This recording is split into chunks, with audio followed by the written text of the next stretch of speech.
And now for a taste of things to come.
Hello, ladies and gentlemen. We are live for West Coast Pro Wrestling here today on the YouTubes.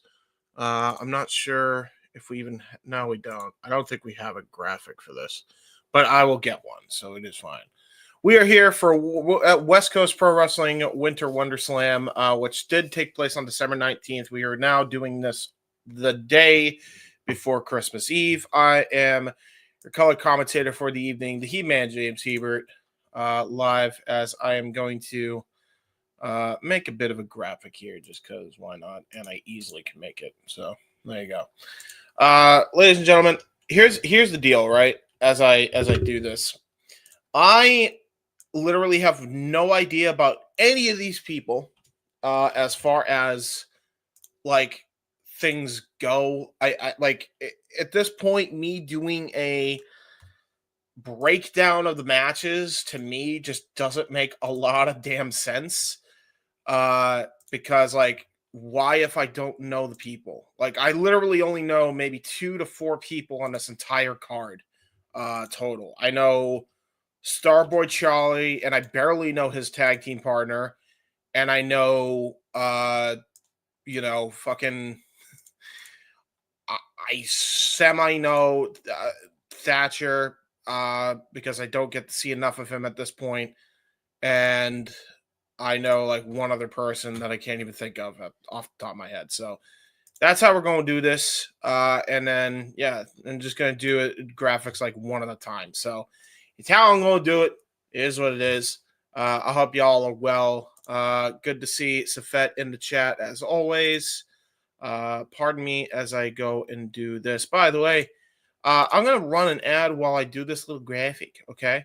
In case you didn't know, we've been doing a lot of shit for the holiday season. And in case you didn't know what we did for the holiday season, here's the holiday trailer for everything that we've done on demand. And now for a taste of things to come.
about goddamn wrestling. Okay, folks? Okay.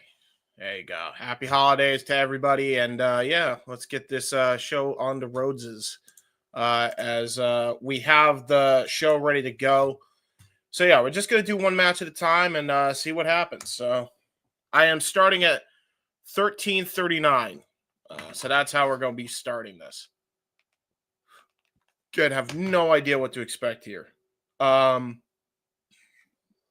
effing clue. So let's begin this shindig. In fact, let me switch to the other camera. Hello. Me. Where's my fucking light? Oh, god damn it. Did that unplug somehow? Yeah, it did. Stop unplugging on me, you prick. There we go. Hi. In my jammies and shit. That's what I'm doing. Living comfortably. Little collar shirt. Looking semi-proper.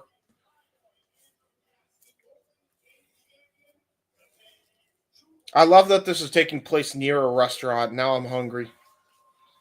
There's a restaurant right next door, and I want food now.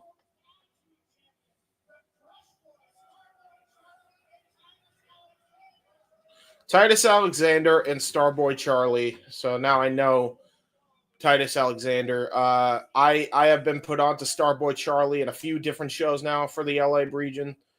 And I really like him and Titus Alexander as a team. So that's one team that I know. And then I know Timothy Thatcher, and I know one other person that I can't name off the top of my head. So, yeah, that's what we're doing. Apparently, we got a career on the line. So, yeah, what we'll do is while they're going over the card, I guess, now that that's the part I decided to start. And if I'd have known he was doing that, I mean,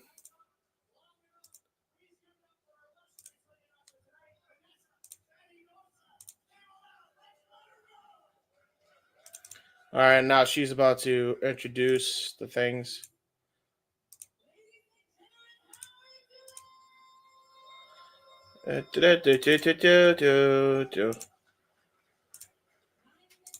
Graphic.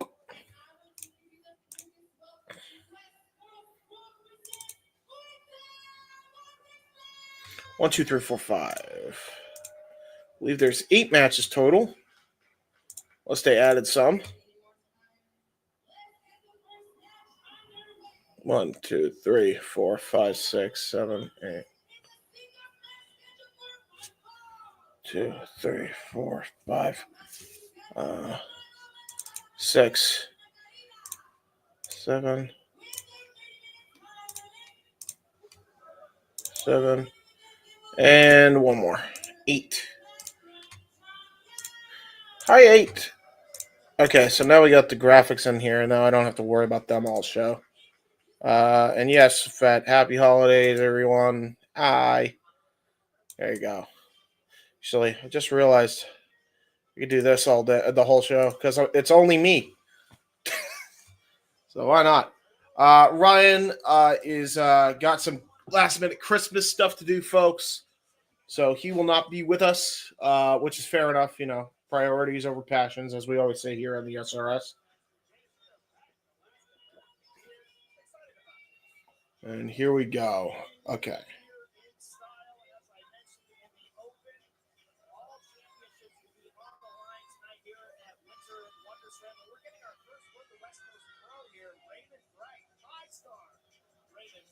All right, Raymond Wright. Let me see. Raymond Wright. Do we have a graphic for Raymond Wright? Oh, God, this is an impromptu, isn't it? Okay, Raymond Wright. 5-star Raymond Wright.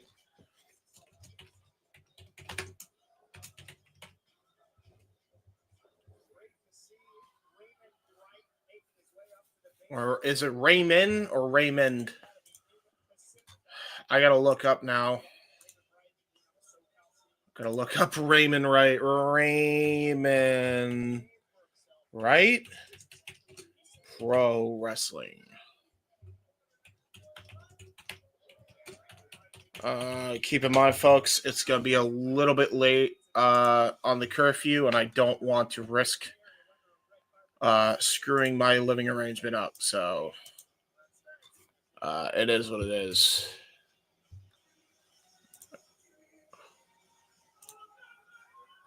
No idea who this person is.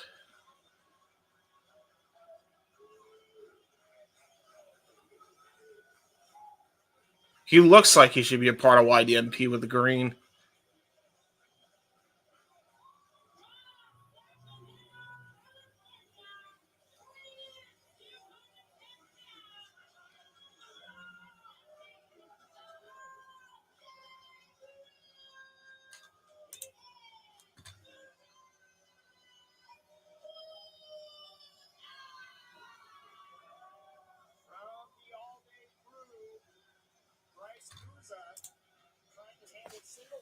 Rice, what is it? Hold on, I gotta pause, guys. Sorry, pardon me. I'm just gonna see if I have this fucking graphic because this is starting to piss me off. Checking. I'm making sure I have every graphic because something tells me I missed a match somehow.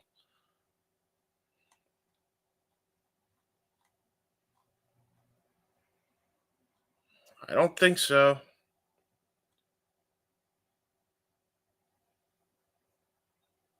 I can't fucking tell. Give me a second, guys. I really, really wish that they didn't just have an impromptu match of people I have no idea about, and plus they don't have name plates, so I'm not going to have a clue. All right, I'm going to have to figure out, I'm going to have to really listen. Pardon me as I mute.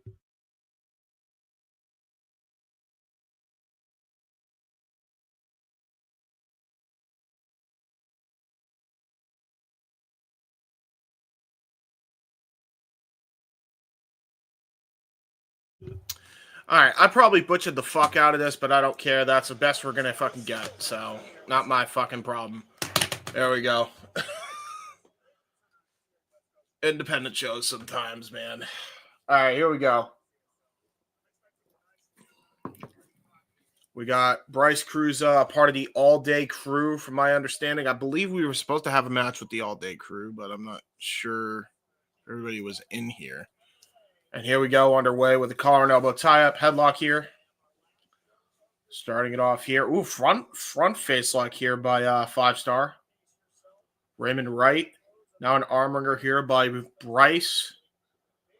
Nice flip. Okay, that was impressive by 5 Star. Really enjoying this guy.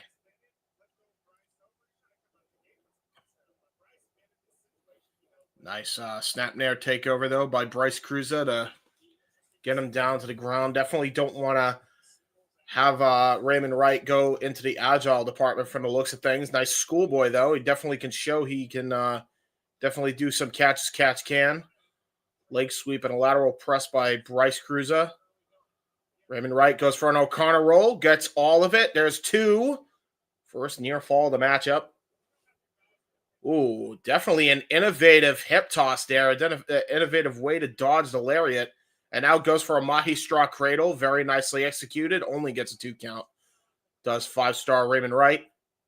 Bryce Cruz tries to go for a body slam. Gets countered. Pushed into the ropes. Not sure what was happening there.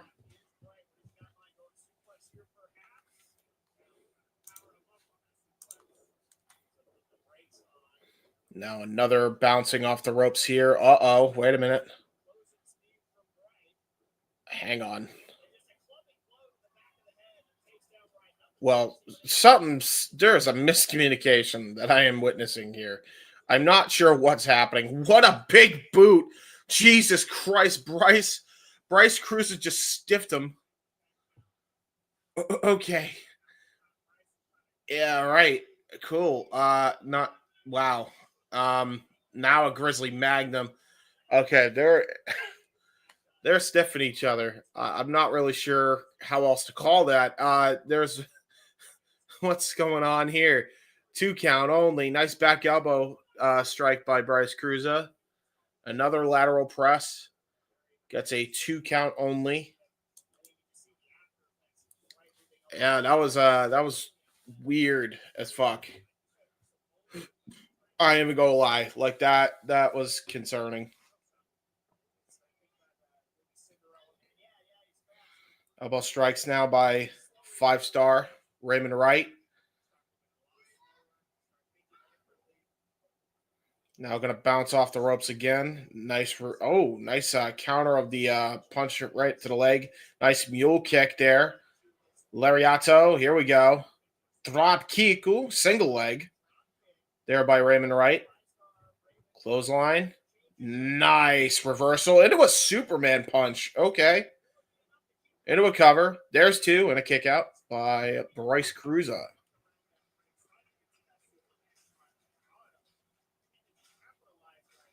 Raymond Wright is ready to go now.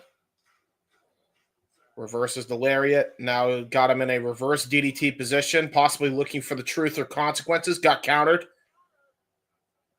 Into an Emerald Flosion by Bryce Cruiser into a cover, and he got him. Emerald Flosion does the victory in for one half of the tag team.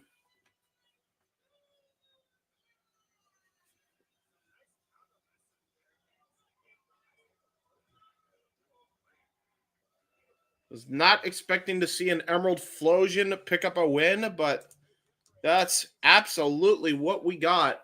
And what a finish that was. Good showing there for Bryce Cruiser. And there we go. First match has taken place.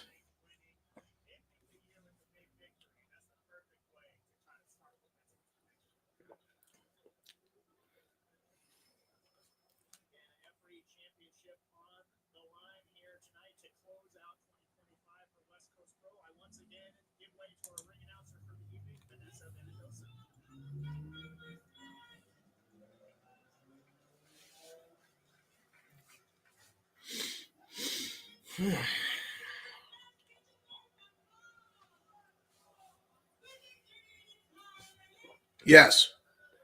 30-minute time limit. Okay, let's see who's coming out now. Again, I have no idea who everybody is. Alan Angels as well. Alan Angels is on this card.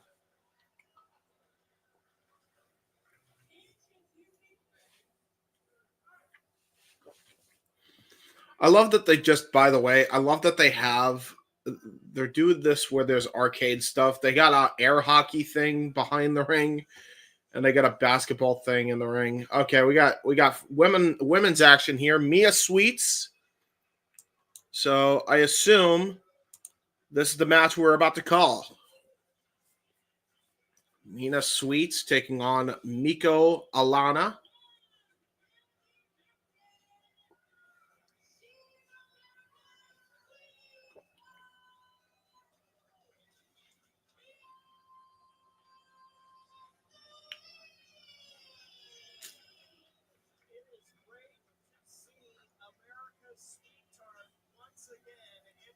America's Sweetheart. Okay. That is a nickname of all time. All right.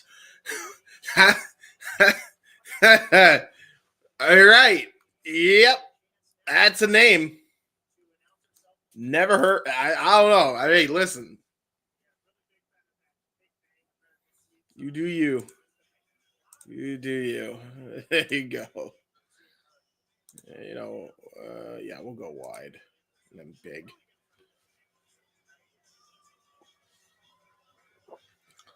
And now here comes Miko Alana.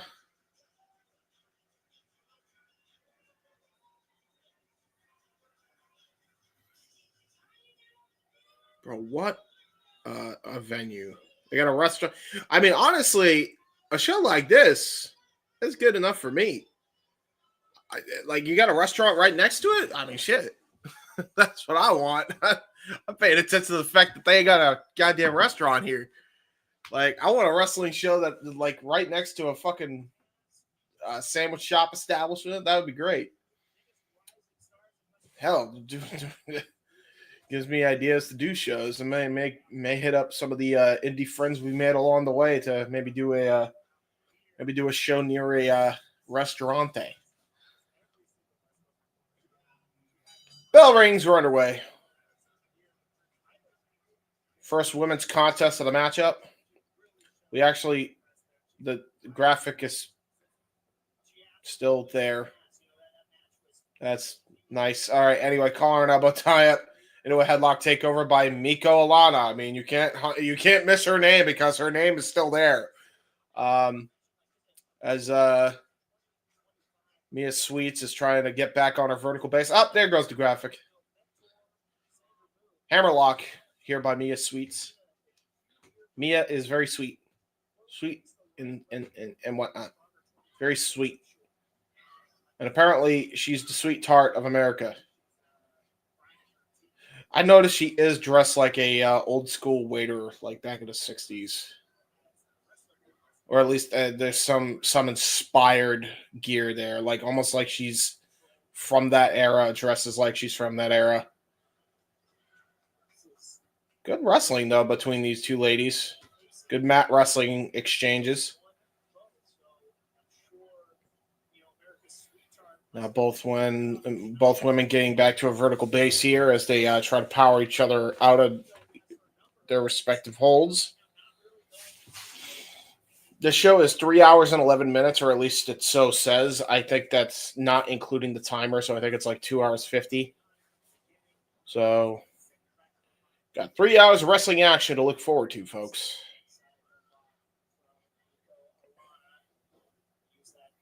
Headlock takeover here by Miko, sorry. Mina. Nice Irish whip. Up. Another snap nair here by Miko Alana. Tried to go for a sliding D lariat. Got countered. Now a crucifix pin. Only got a 2 count. Tried to go for a lariat. I mean, you knew that was not going to work on a big woman like Miko. Mia Sweets now getting countered. Ooh, kick right to the leg, though. Double stomp to the hands. And a flatliner. That's actually brilliant combination offense here by Mia Sweets. Only gets a 2 count. Miko clutching her jaw here.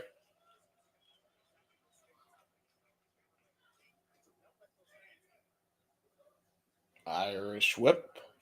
Ooh. Holds the Irish whip in place. Does not want to get whipped. I mean, to be fair, also, Miko Alana is a very big woman. Nice gut wrench suplex. Very well executed by the big woman. And now going to go for the sliding D one more time. Gets all of it. Very nicely executed by Miko. Into a kick out by Mia Sweets. Miko now trying to stay in the focus here. That's what she's got to do here is try to keep the momentum on her side. Knife edge chop. Jesus, you could hear that all throughout the small little gymnasium here. Forearm shots right to the back. Now she's going to do another knife edge chop. Oh, boy. Mia Sweets now not feeling so sweet after that, I'll tell you. Going to take a one-way trip to the pain train.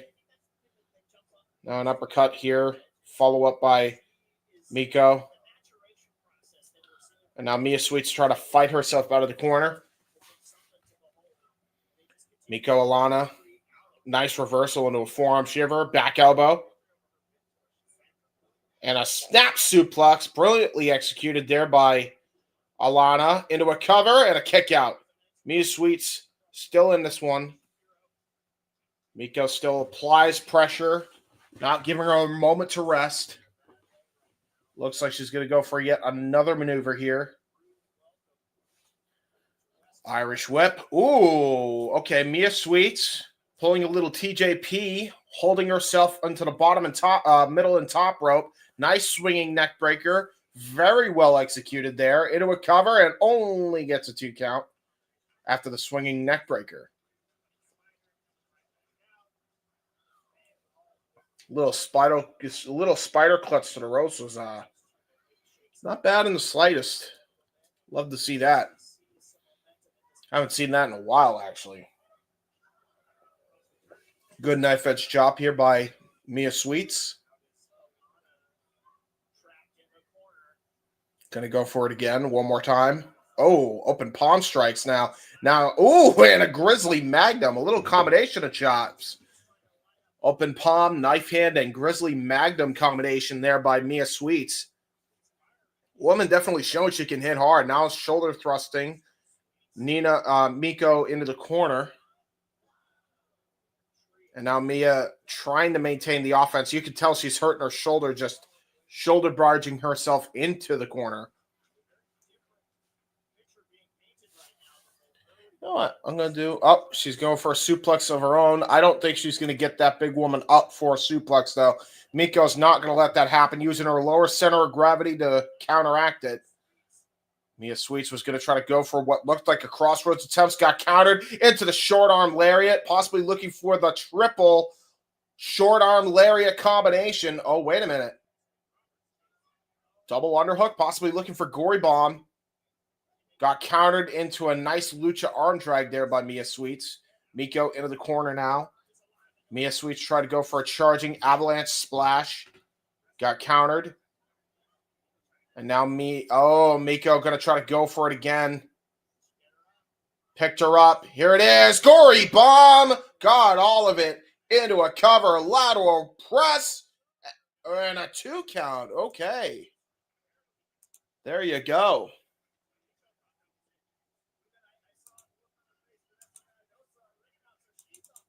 I actually thought that was it. Really did. Honestly, considering what they were doing, what they were setting up for, I thought that would be the finish, but no. Mia Sweets showing she definitely has heart. Miko Alana still maintaining offense. Sweetheart now just hammering Fist of Fury into Miko. Miko tried to go for a lariat, and a huge lariat takes the big woman down finally. Mia Sweets coming back here. Irish whip. Possibly looking for it. Oh, final cut.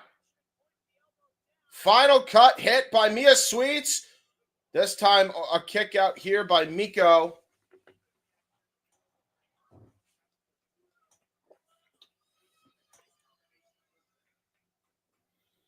Now, look at this. Going to go for a charging attack here as Mia Sweets. Oh, was going to try to go for a Shining Wizard. Oh! A low-key maneuver. The back kick right to the back of the head. Specifically, it's the one where he feigns a kick.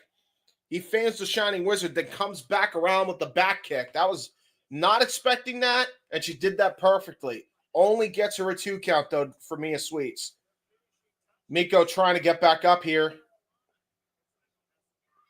Tried to go for a high kick to finish things off. Only to get countered. Miko trying to look for a German suplex of sorts. Got countered again. Oh my God, what a wheelbarrow German there by the big woman here. Miko Alana.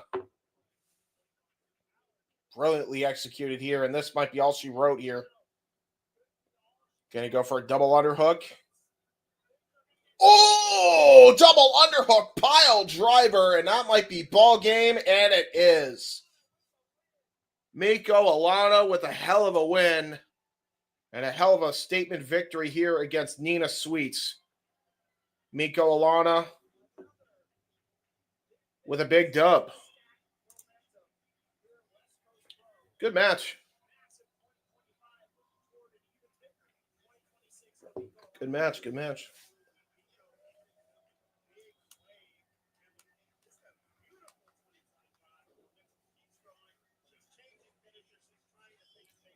That finish was crazy, by the way.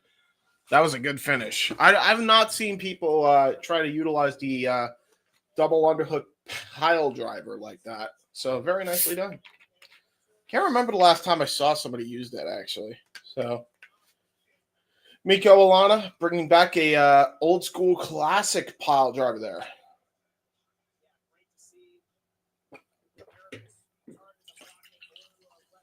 Don't mind me as I pour myself soda. If I'm calling the show myself, man, I gotta keep myself hydrated. I say that as I drink diet soda, which is probably not the most hydrating thing in the world. See what's next here.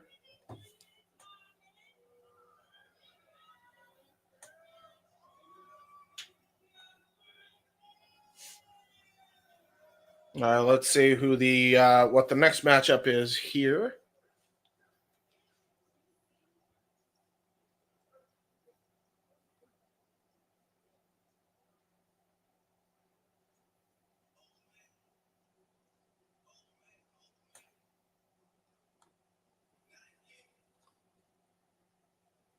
Just making sure.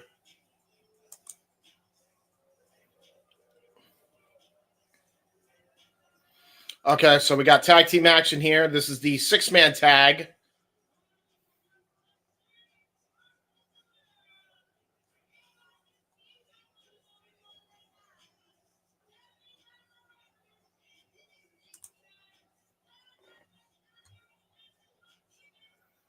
So this is Louie, Jason Xavier, and Carmelo Romero.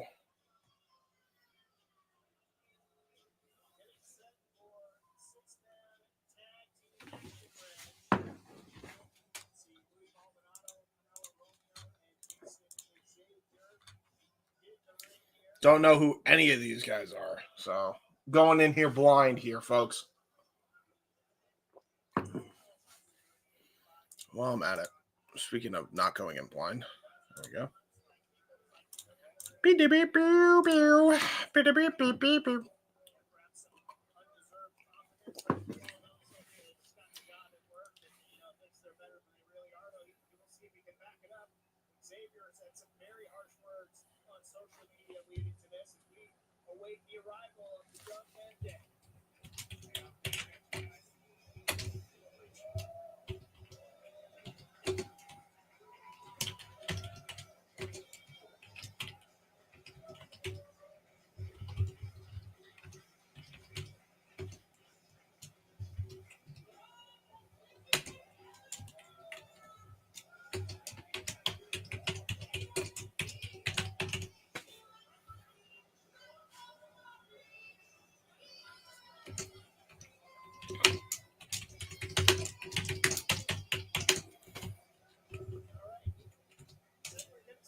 Wow, hold on. I don't even know what. I'm gonna just see who the young men that are on pro wrestling, on a pro wrestling cage match. Hopefully I'll find them. I don't know who the young men that are, so we're just gonna have to hope a cage match. We're gonna have to hope and pray cage match gives me the names. Hopefully they have a cage match at this point.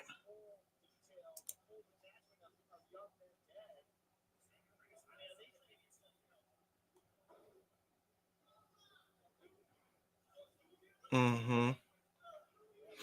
Oh, perfect. They even give me the full card. I love that. Okay. Well, I know who's about to come out next. Good to know.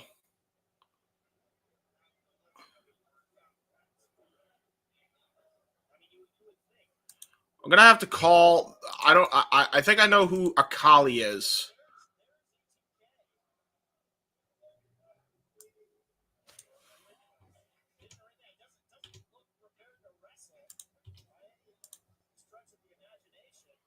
So there we go.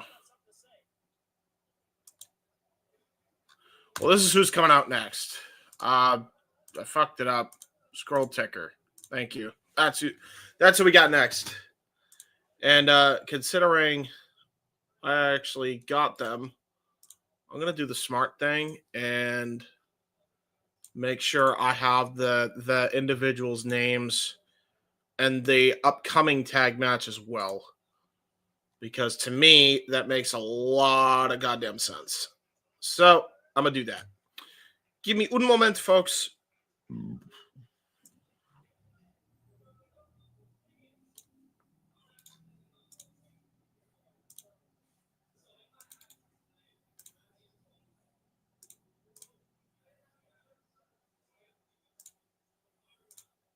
There we go.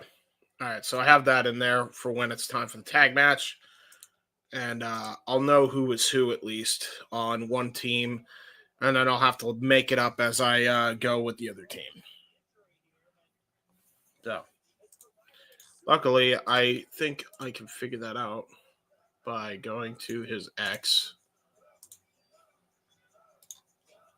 Okay, here comes Alpha Zoe, who looks like a big, beefy ass boy.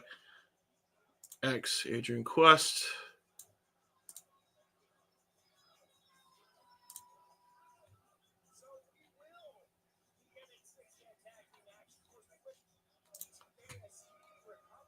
BTK apparently is injured for their team, Young Men Dead, so wish him a speedy recovery.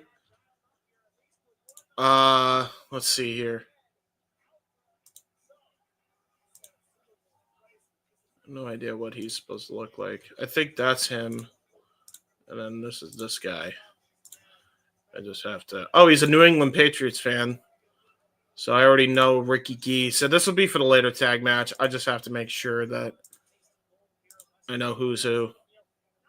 They do look like twins for some reason. I don't think they are, but they look like them. So that'll be for the next tag match, just for my own sake. Cool. That's all good. I just got to make sure that I have those just so that way I know who's who.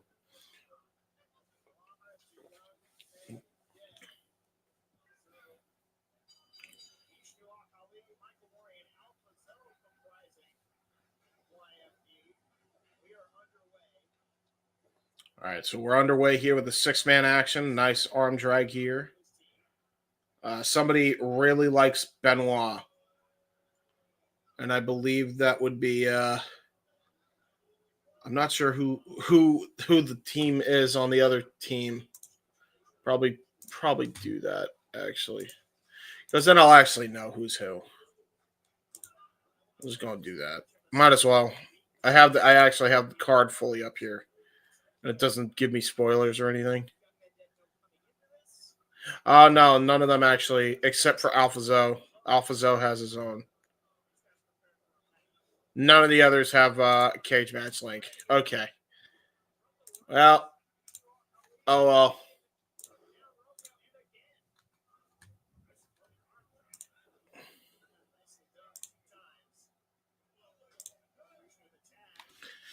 All right. Well. It is what it is.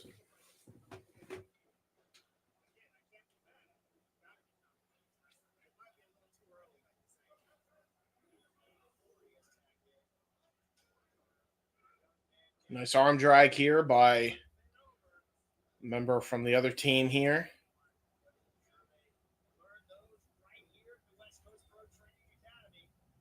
Irish whip into a elbow strike. Nice roll through here. You could tell these kids are super green. You could tell just a bit. Good suplex, though. I feel like he got way too high of a bridge there. He's not supposed to bridge on a stalling, but nonetheless, there's one. And a kick out here by one of the members of the opposing team. I'm not sure if that's... There's people in blue tights. Blue and gold tights. And blue and black tights. And then there's one person in gold tights.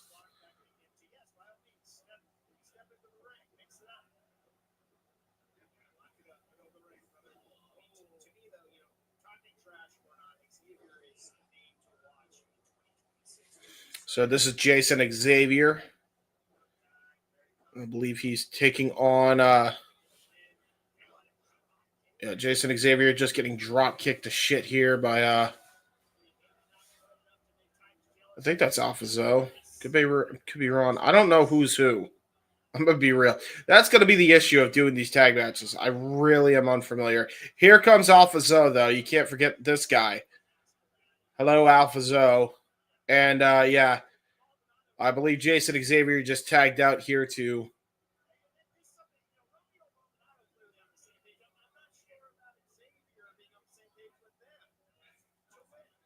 Yeah, Romero is in the ring, I believe, with Alpha Zoe. Back elbow strike to Romero. Another one. Alpha Zoe in full control. He is the beefiest boy in this matchup. Nice kitchen sink. Very well done there by Zoe. Ooh, good leg sweep. Makes him face plant onto his face. Good suplex. Very nice suplex. I see. That's how you do a suplex. Alpha Zoe knows what he's doing there. Now a tag here to tag into tag into the other two men of Half Men Dead. Looks like we're going to go for a double team maneuver here for Young Men Dead. Irish whip, good drop, Kiku. Standard, typical mixed diversion type offense.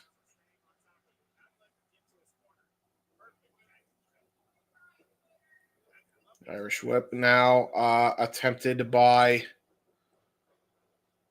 one half of Young Men Dead. I believe that's Akali getting attacked here, just getting brutalized after that little dirty tactic there by the opposing team. I believe that was Louie.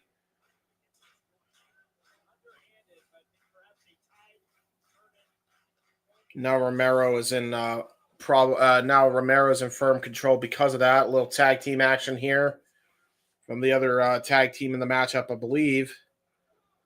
This is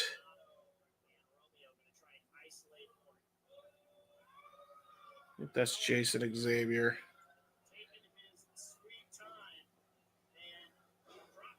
Okay, a little people's elbow.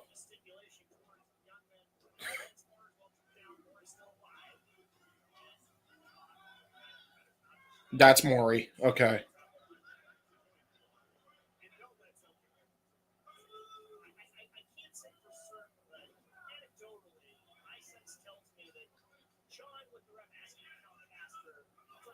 Okay, so Jason, I don't know which one's Jason Xavier, which one's Carmelo Romero, but I know that tag team. Oh, here comes Louie though.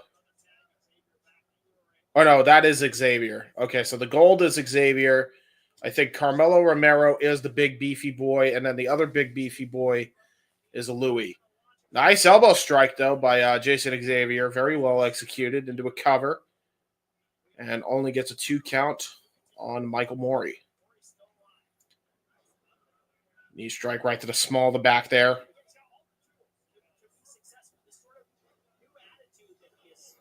Nice knuckle sandwich. Knuckle sandwich. Very well done there. Good punch by Jason Xavier. Maury getting dissected here in the corner. Snap nair. Sets up for a big boot. Just drops him right to the canvas.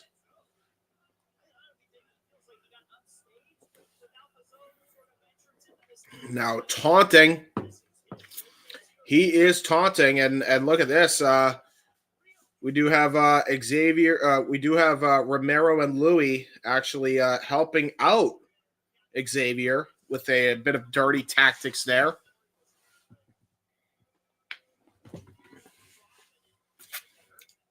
Louie and Romero, a.k.a. I really like Benoit. Can you tell from our tights?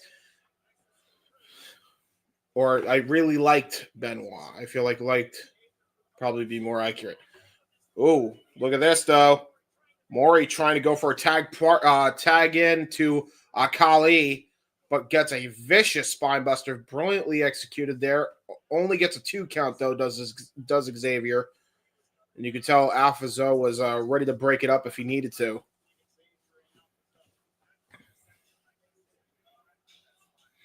And now this time, looks like we got a bit of dissension here between this 6-man team. As Romero tags himself back in, Louie's there talking trash as well.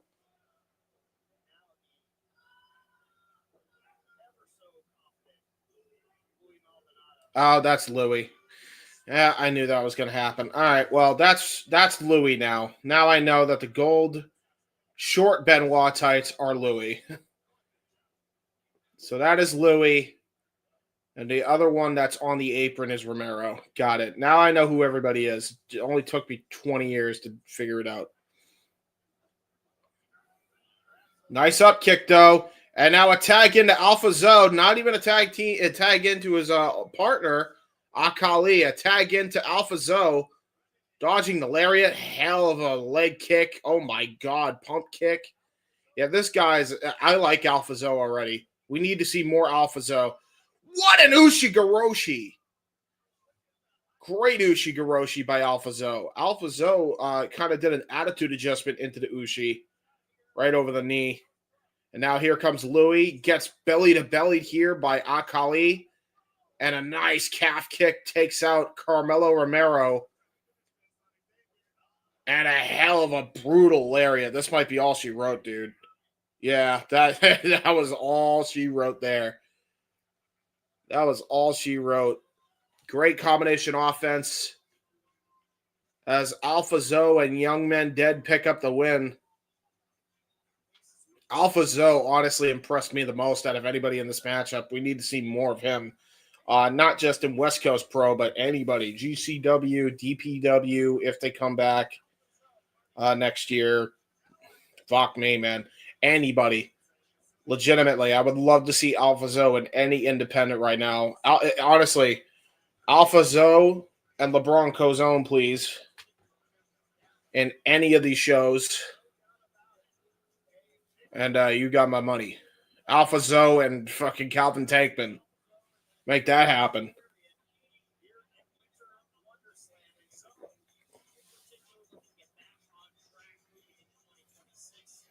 Alpha Zoe did a great job here.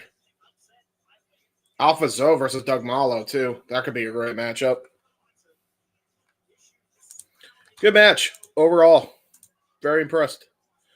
Yeah, he's a meaty boy who's very educated on the feet, by the way. That's what makes Alpha Zoe fucking scary. Like, legitimately, like that's what impressed me the most about him.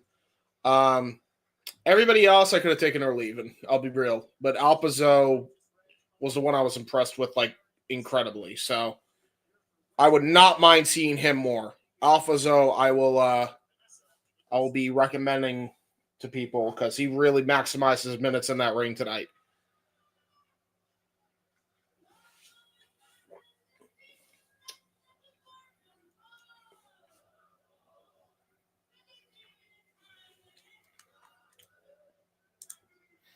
Did they just chant time limit? They did. After one fall, they did the time limit. Okay. I see, guys. Yep, that's what we're doing. Yep, got it. First. These fucking Neanderthals, bro. I heard that.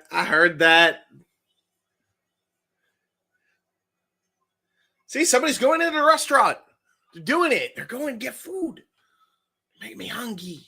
I'm a fat ass, though, so that's, to be expected. Women's contest. Women's action up next. Maya World showing up here. I have heard of Maya World. I've not actually seen Maya World wrestle, so it should be good. So we got Maya World versus Sweet Caroline. Sweet Caroline.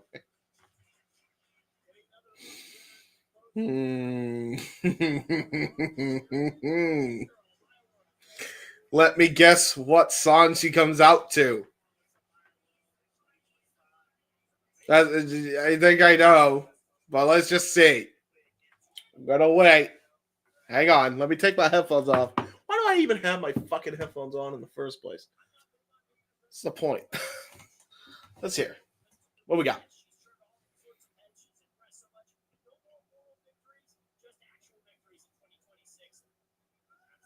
Yep. She comes out to fucking Sweet Caroline. God damn it. God damn it. Yep. Why not? Okay, so we got Maya World versus Sweet Caroline. I'm going to say she's definitely got the height advantage over Maya World.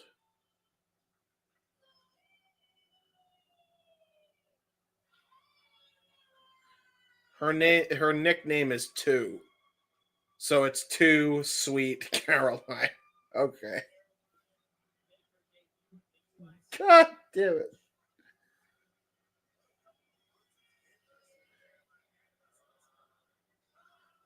God damn it. God damn it. Sweet Caroline. Yeah.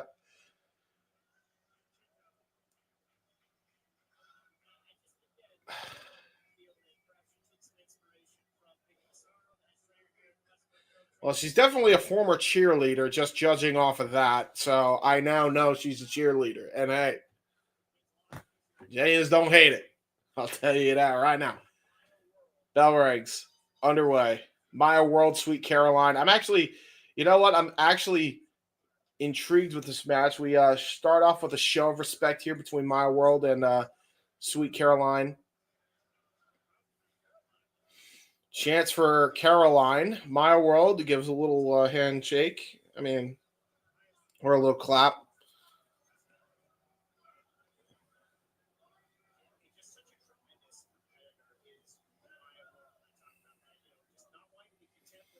Oh, a little fake out here. It's a little fake up on Maya World. Now is able to get a Greco-Roman knuckle lock in here. This is going to be interesting here to see which one has the strength advantage because while Sweet Caroline is a bit more in the thick department, I think the height advantage that Sweet Caroline does have definitely makes this an even one, but it looks like Maya World was able to win that. Ooh, good, nice mat exchanges here. Yeah, Mahistra Cradle on top of that. Maya World is definitely definitely been doing this a few years. You could tell. She knew how to win that Greco-Roman knuckle lock like a pro there. That's for damn sure. Nice snap nair with the armor still applied. She maintains wrist control. Rolls through. Is trying to really put pressure on that wrist. Nice roll through out of it. Ooh, good Hurricane Rana. Very nice there by Caroline. Ooh! Okay. Tried to hit a black mass there. Okay. All right. Caroline almost just took Maya World's goddamn head off with that. I think she got mad. She was trying to go for a figure four, a double leg takedown into a figure four, got countered. Able to get out of the corner. Nice elbow strike to Sweet Caroline in the corner. Trying to go for a German suplex there. Ooh, good springboard enziguri there. But I think it got countered with a high kick into the chest, and there's a spinning leg lariat, shades of Anna Jay. And now Sweet Caroline with, Jesus Christ, soccer ball tap. And one for the chest. So, and a nice double knee strike. Yeah, you can tell there's some influences there for Sweet Caroline's wrestling ability. Into a cover and a kick out at 2.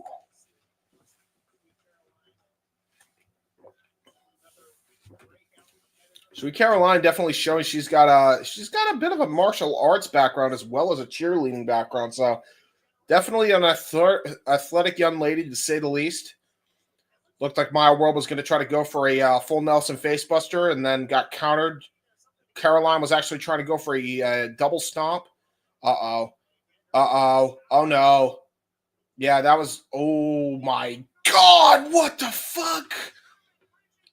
What a high-angle German suplex by Maya World. Great extension, great bridge. Only got a 2 count, but that was still impressive to say the least.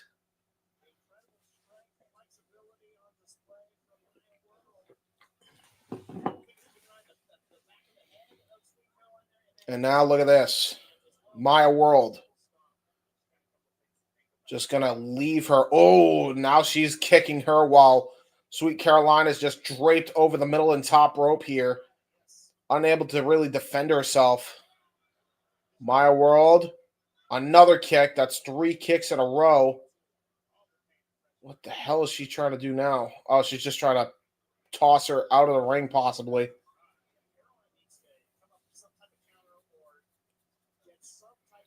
Maya World now. Jesus, she just chops the shit out of Sweet Caroline. Caroline don't look so sweet right now. Oh, Jesus, what a drop kick. She was hung up onto the ropes and then got drop kicked right into the chest. Maya World showing she is a pro at using the ropes to her advantage. Goes for that was a rookie mistake though. Yeah, there you go. Pull her away. Go for a lateral press. But a kick out there by Sweet Caroline. I think if she dragged her in the first place, she could have won. But, you know, every second counts in this industry. Maya World now. Going to go for another snap nair, possibly looking for her own soccer ball kick. A little payback from before. Oh, shit. Oh, shit. Eugh. Right to the upper back. Oh, Sweet Caroline says, not today. Not today, sister. Oh, nice leg sweep on top of that. High kick, leg sweep, double stop to the gut. She was looking for that combination earlier. Sweet Caroline hit that perfectly that time. Swing and a miss there with the penalty kick. Nice roll through into a double stop there by Maya World, and she hit that even more perfect than Sweet Caroline did. Into a cover and a kick out of 2 that time.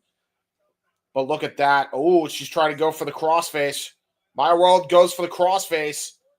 Going to try to hook the other arm with her arms. Ooh, good roll through, though, by Sweet Caroline. Gets a 2 count. Was trying to turn that into a pinning predicament. That was a brilliant, brilliant strategy there by Caroline. Dodges the lariat. Another head scissors. Ooh, got caught. Couldn't get the full head scissors and got countered into a backbreaker right over the knee. Loved the struggle for that one. That was really well done. Try to go for a senton. Caroline dodges out of the way of the senton. Caroline now. Nice high kick. She maintains wrist control. This is innovative. We saw the wrist control with the clotheslines. Now we're seeing wrist control with high kicks right to the chest. Now a leg kick. Middle kick. Rolling Solvat and an X Factor. Good combination offense from Caroline. Into a cover. There's 2. And a kick out by Maya World. So far, this is the match of the night by a mile. Like, I'm actually very impressed by both ladies here. So, for not knowing Sweet Caroline that much, but hearing a lot about Maya World, this has been a very good showcase for both ladies so far.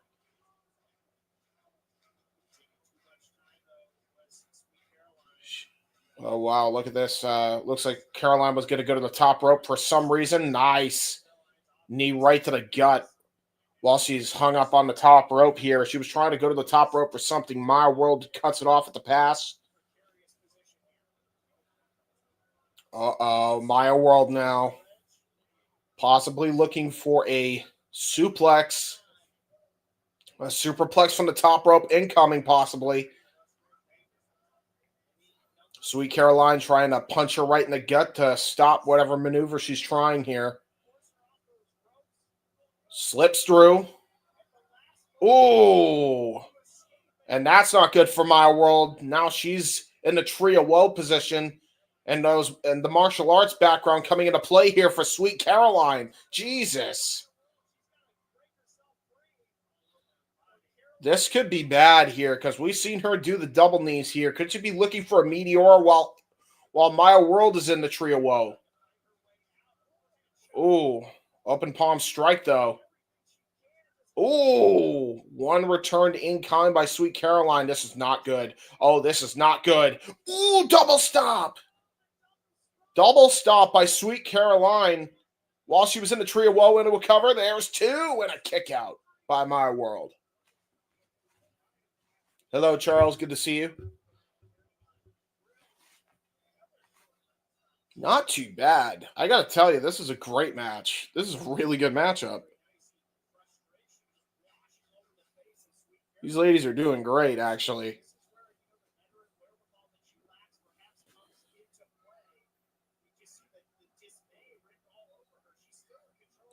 And now Caroline was going to try to go for it looked like she was going for a German suplex.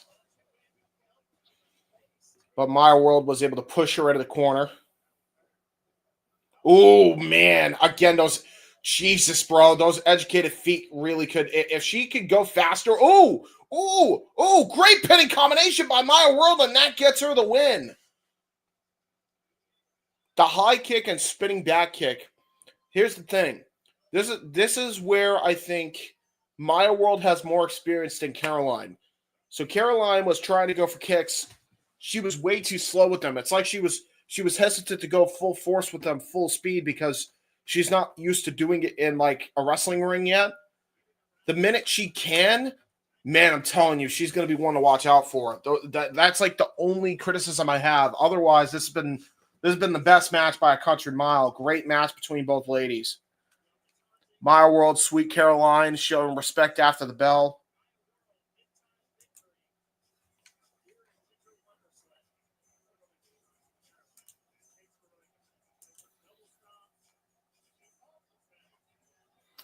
If Sweet Caroline was just a little bit faster, I think she could have won it. I really do. I think she easily could have won it. I mean, that match was really back and forth.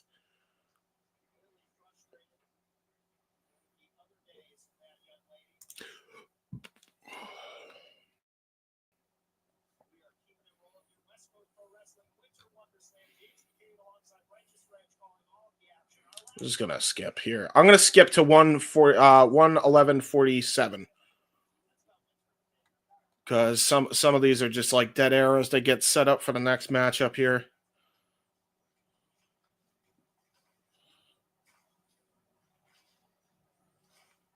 All right, let's see what's next up on the docket here for Winter Wonderslam.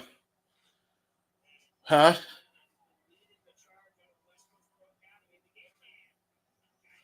Crazy K. All right, I don't think he was ever advertised. Oh yeah, he was. No.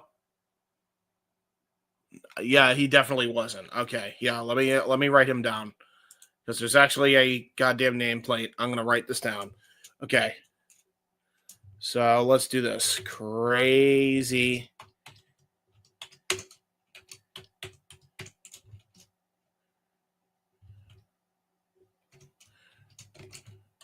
J-I. Dude, I need to get better at typing. Jiah Jewell versus who? Okay, I'm at 112.17 for anybody wanting to keep up to date with me on this.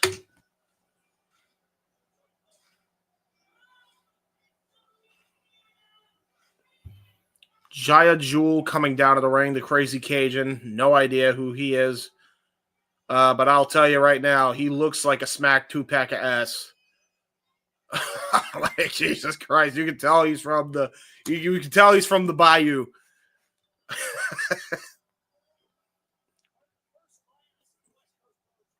Apparently a part of the first class of the West Coast Pro Training Academy. He did the cane in ring. So that was different.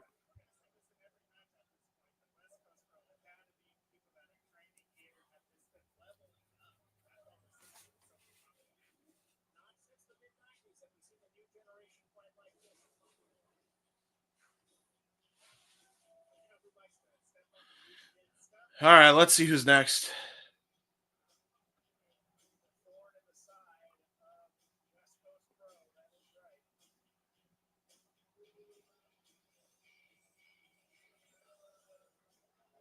Oh, wait a damn minute. He is on here. I'm sorry. I just didn't recognize him enough. So it's Jiah Jewell versus Alan Angels. Okay, here's Alan Angels.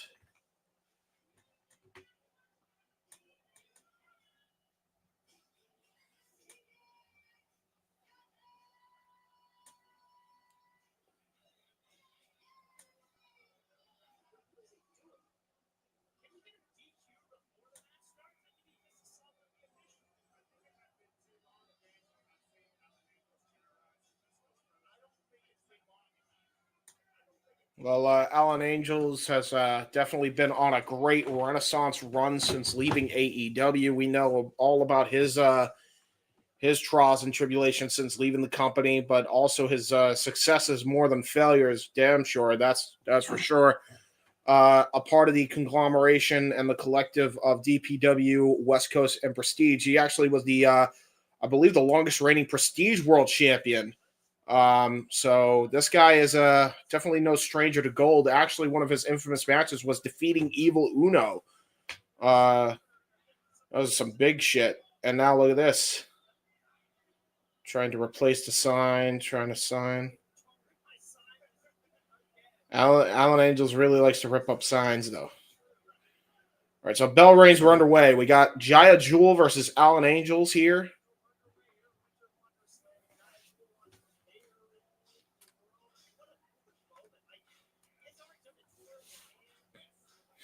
Apparently, Jiah Jewell has done a tour of Japan.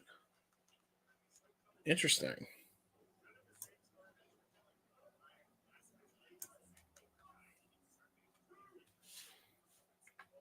And now Alan Angels with a dirty break. That was anything but clean. Just pushing Jiah Jewell.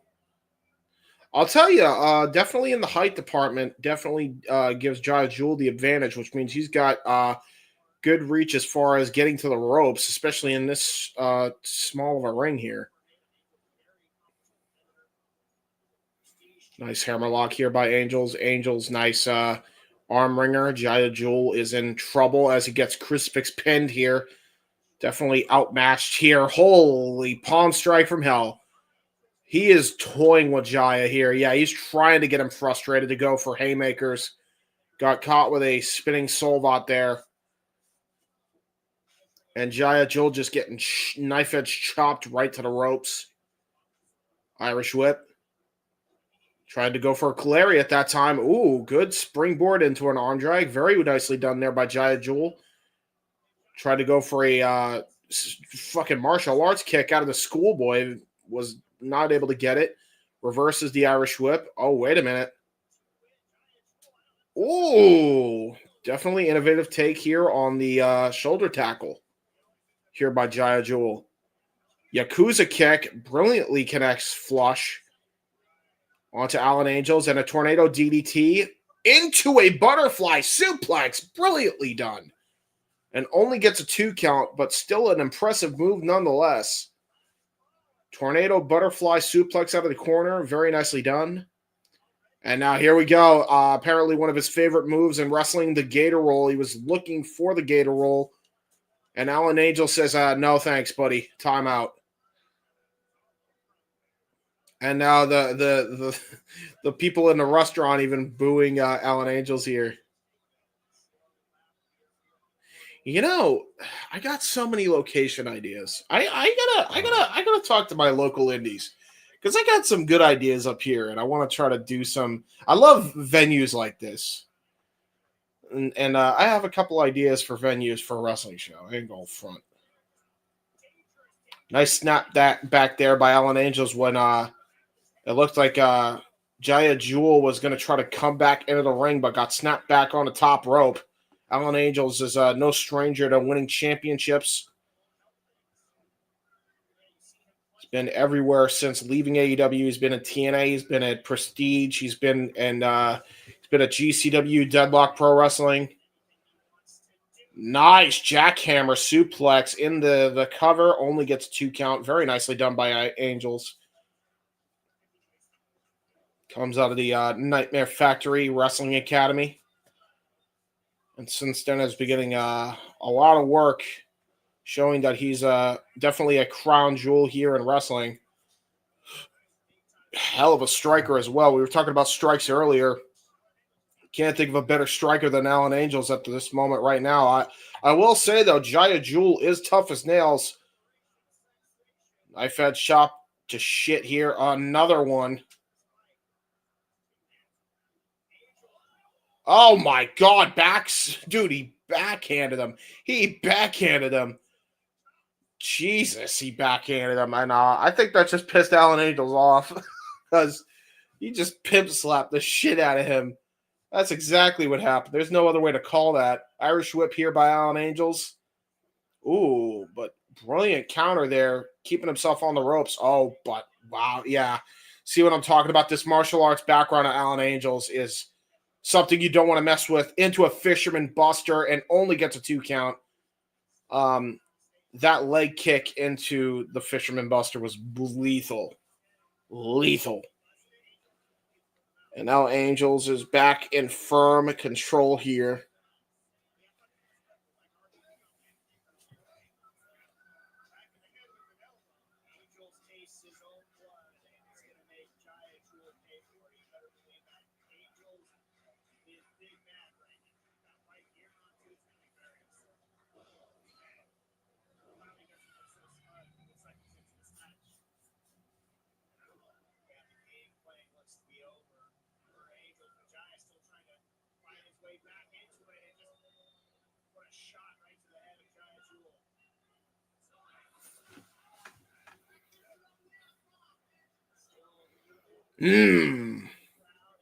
Just hammering down on Jiah Jewell. This is not good. It's not good if you are Jiah Jewell. Alan Angels is just putting on the punishment here. Again, there's not a lot of better strikers right now than Alan Angels, and who's able to chain them into wrestling maneuvers. Any kind of slam you could think of, Alan Angels can transition his strikes into. But you got to admit, the heart of Jiah Jewell tried to go for the spinning heel kick. Ooh, tried to go. Oh, got the enziguri off right to the top of the head. Right to the top of the head of Alan Angels. Finally got a lucky shot off. And that might be the momentum switch that Jiah Jewell needed. This is a very good match as well. Very well done between these boys. As Jiah Jewell now pulls himself up to the top rope. Lariato. Another lariato. Short range versions of the lariat. Into a nice back suplex. Perfectly executed, textbook. And now Jiah Jewell. There it is. The Gator Roll. The Gator Roll. Gator Roll. This does count as a submission. And now sets up for the double underhook. Power bomb. Brilliantly executed into a 2 count. Very good combination offense there by Jiah Jewell. The Gator Roll into the double underhook power bomb.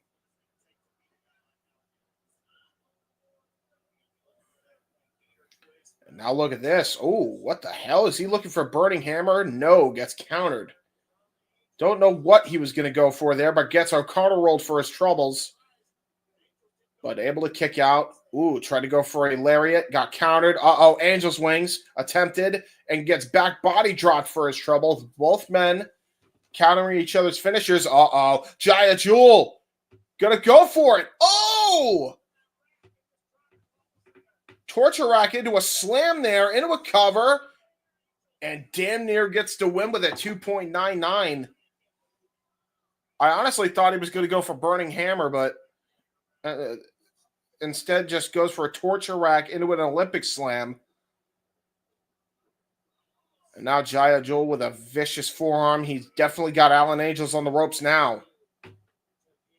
Jiah Jewell going to go for an Irish whip. Sends him into the other corner. Possibly looking for a running elbow strike. Gets countered by Alan Angels. Alan Angels dragon suplex. And a half and half suplex that time. And a third half and half suplex, dropping him right on top of his head. Jiah Jewell now definitely not doing so well.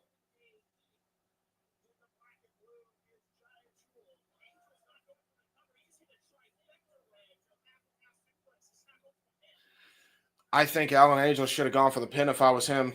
That's definitely something he should have done. Double underhook. Possibly looking for Angel's Wings. Jiah Jewell not allowing for the Angel's Wings to connect. Nice pump kick. Now it looks like he's going to try to go for it. Oh, wait a minute. Maybe a little twist and shout neck breaker for a Hangman from the ropes. Snap back there on top of the rope there. By Jiah Jewell. Oh, shit. Jiah Jewell looking for the first dive of the night here. Going to go for it. Suicide dive right into the front ramp. And that is all concrete, folks. There is nothing pretty about that. That's going to have Alan Angels hurting for a bit of a week.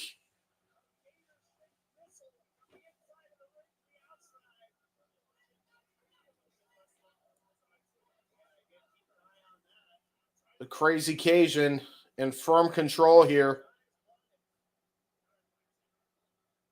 Where is Alan Angels going now?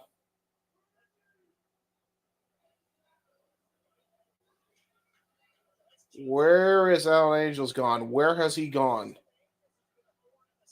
Oh, shit. He went around somewhere and now face first into the post. I don't think Jewell even saw where he was going. I think he was sneaking around from the crowd and now hits a spinning heel kick and now Angels wings. Yeah, this is done. Oh, Jesus. Just pile drives him into the Angels wings. You can count to 100. Yeah. Yeah, it is over.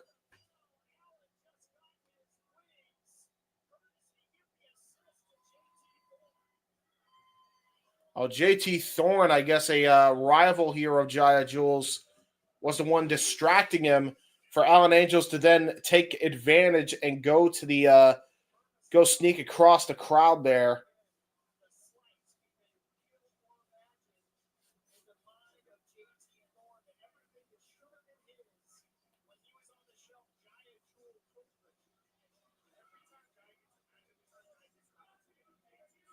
Well, now we got JT Thorne here in the ring, just kind of circling Jiah Jewell. Oh, no. And Jiah Jewell just got pile driven. Oh, no. Oh, no. JT Thorne now. Oh, he's going to hit him with his own gator roll.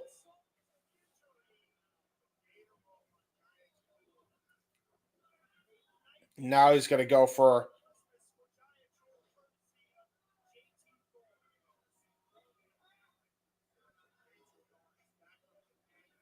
Honestly, would have just gone for a brainbuster, but that's just me. You know, you tell me.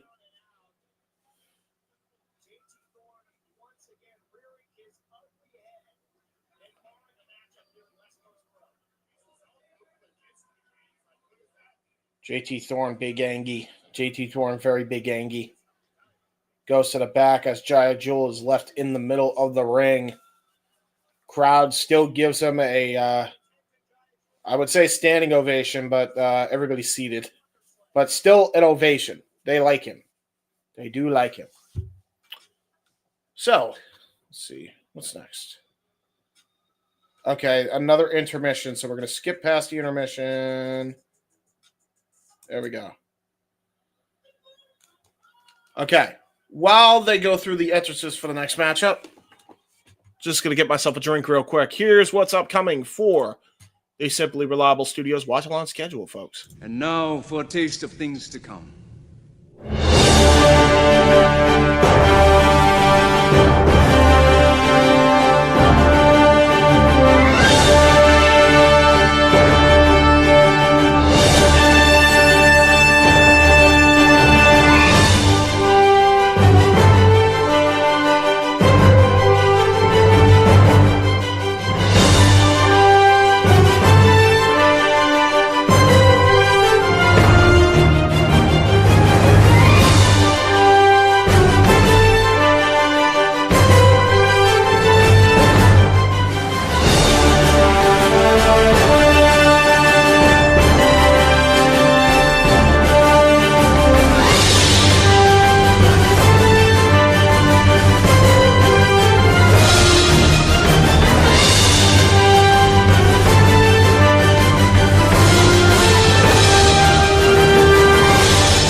Oh, wrestling. God damn it. I would solo shot it, but what's the point of solo shotting? I just realized we had this on the graphic here for a bit. Let us go to collective. And then we'll go back and forth from there. I got 1, 2, 3, 4, 5. Okay. So we're going to do 2 graphics in one match. So we got Andrew Cass taking on Julz Rafael for the West Coast Pro World Championship. I say World Regional Championship, but you know my point. Let's do that. Cool. All the wrestling. Indeed. Indeed, Safet. Indeed. Indeed.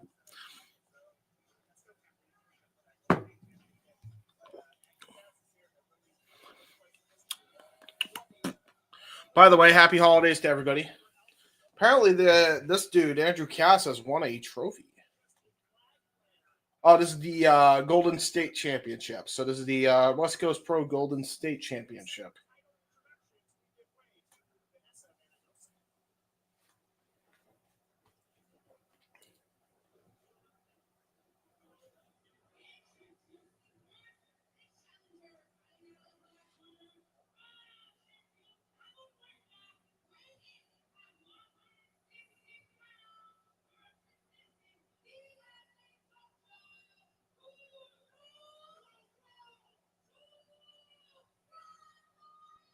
So Julz Rafael taking on Andrew Cass for the West Coast Pro Championship. Don't know who either of these guys are.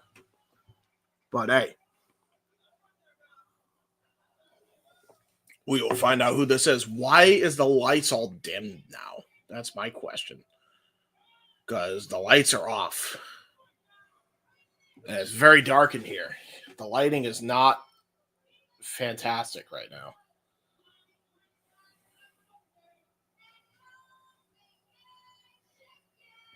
Excuse me, pardon me. Wow. That was not pleasant. Shit happens, it is what it is.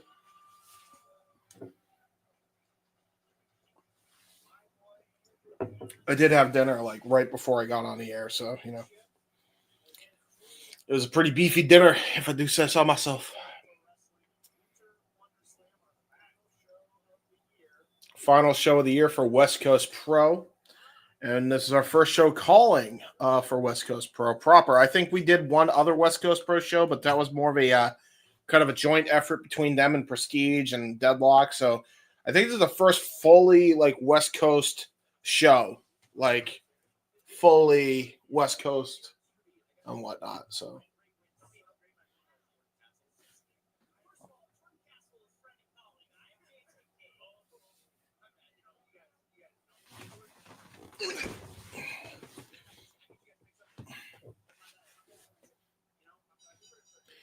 Ding, ding, ding. Bell rings underway.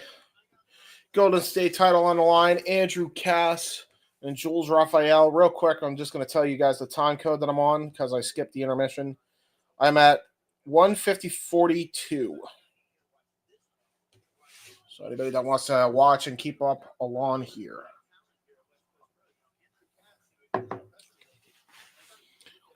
Definitely looks like we got I don't think we got greenhorns. I'll tell you right now.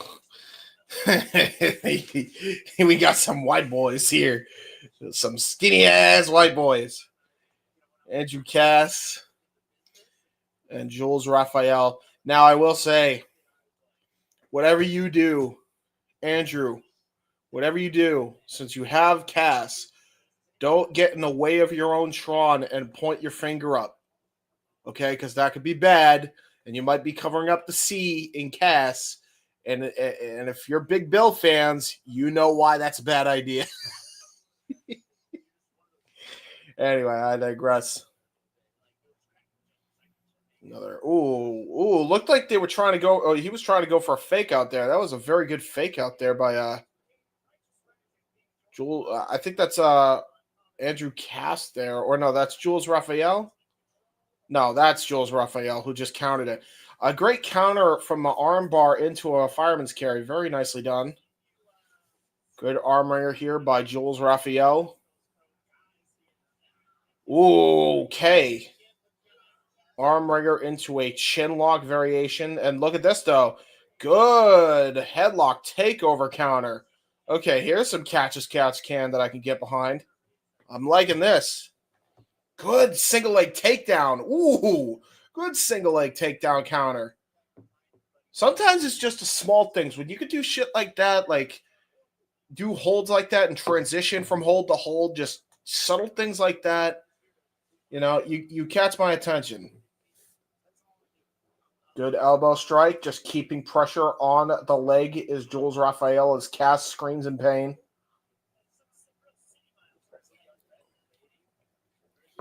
And now a great gator roll through to get out of that. Tried to go for a German suplex, but lower center of gravity by Julz Rafael.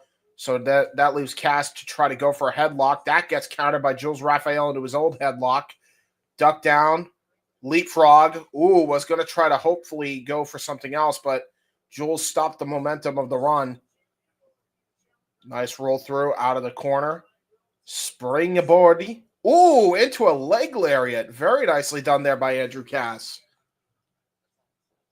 Super kick. Ooh, cartwheel German suplex attempt.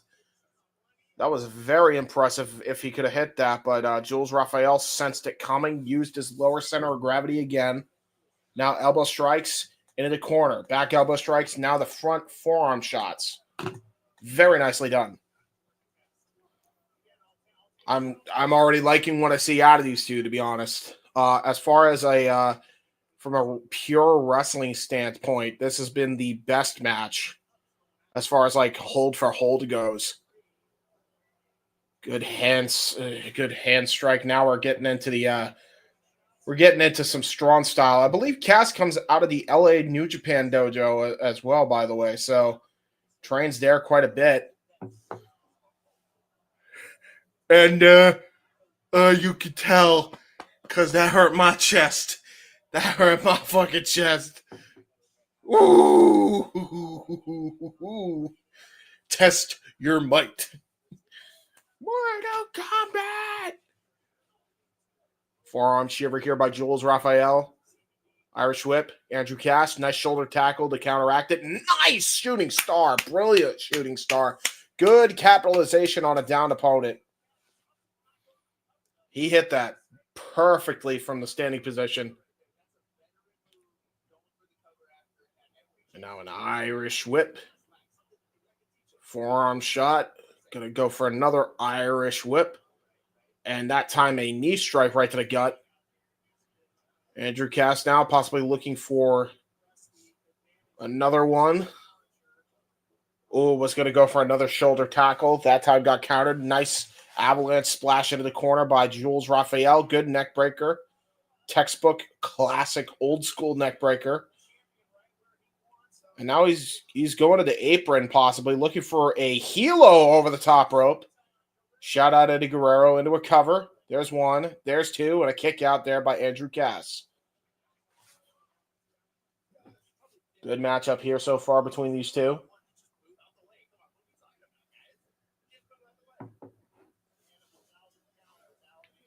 Clubbing shot to the back here by Julz Rafael as Andrew Cass. Now he's using his lower center of gravity to stop an attempt of a suplex or a brain buster. This time he reverses out of it by going behind him. Oh, good. Textbook backbreaker there by Julz Rafael.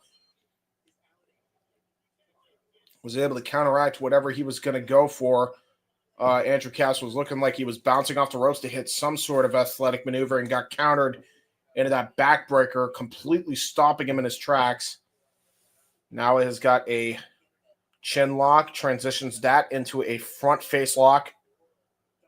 Ooh, brilliant maneuvering out into the ropes there by Andrew Cass to drag him there, but now just getting punched into the gut there by Julz Rafael. Knife edge chop to follow up. Ooh, good leg, good extension of the leg to break up the wrist lock into a textbook drop kick. And he actually lands right on his back to hit the full version of that drop kick. Only gets a 2 count though. I'm liking this Andrew Cass guy. I'll tell you that right now. Andrew Cass has really impressed me. So has Julz Rafael.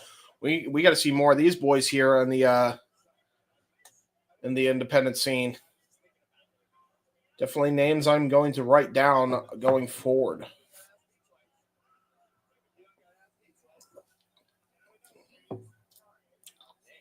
If you're TNA or Ring of Honor, I'd look at these guys for potential call-ups if you ever go to these areas.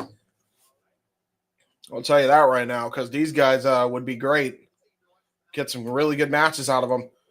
Nice snap there.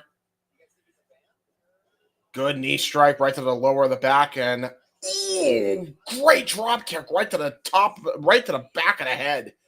Andrew Cass is showing out here and just in a seated position after that hellacious drop kick right to the chrome of Julz Rafael.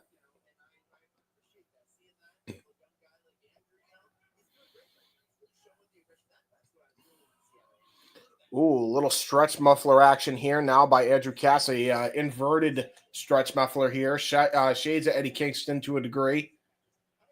But look at this. Really brilliant ring awareness here by Julz Rafael. Immediately shimmies over with his knees since he was on his knees into this stretch muffler to try to go towards the ropes. He's got a leg reach advantage that help him get to that bottom rope. Now an Irish whip here by Cass. Nice kitchen sink there by Andrew Cass into a butterfly suplex. Textbook butterfly as well. Into a cover. And a kick out at one by Julz Rafael. Almost defiant. Not wanting to go down for a two. I think Cass is even taken aback by that a bit. Golden State champion a bit rattled after that one.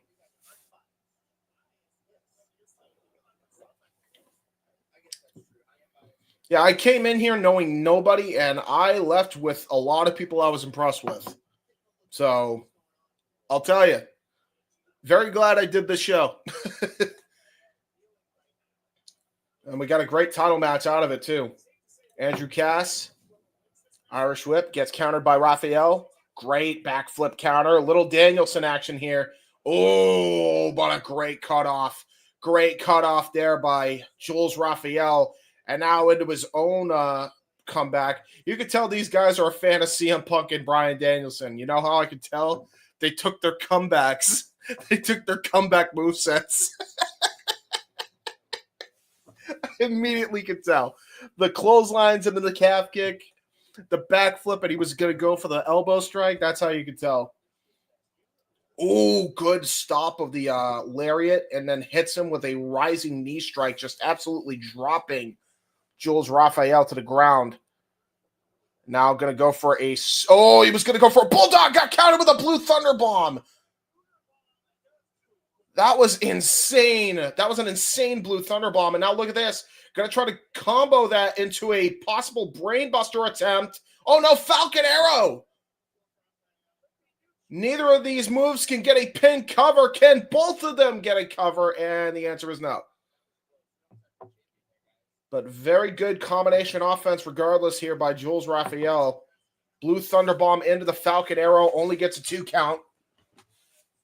And now both men reeling here.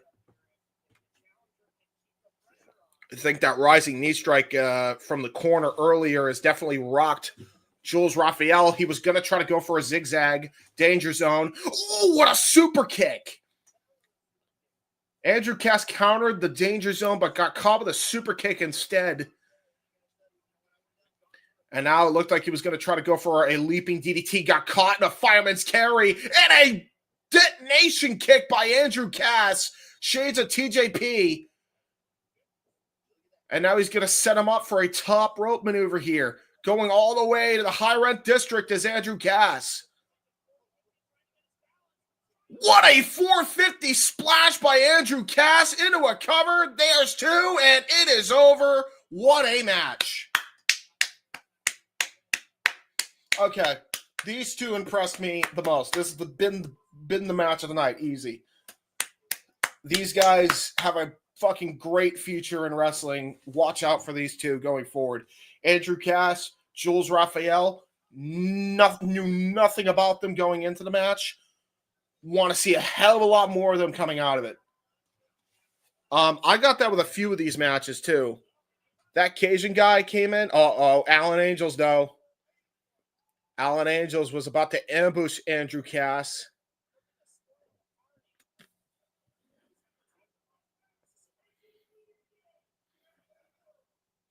And Andrew Cass says, hey, look, if you want a shot at the title, you can have a shot at the title. You ain't going to try to ambush me, though. So it looks like we may have our next Golden Gate championship match. It may be Alan Angels versus Andrew Cass. And you know what? Sign me the fuck up, please. Absolutely for that one.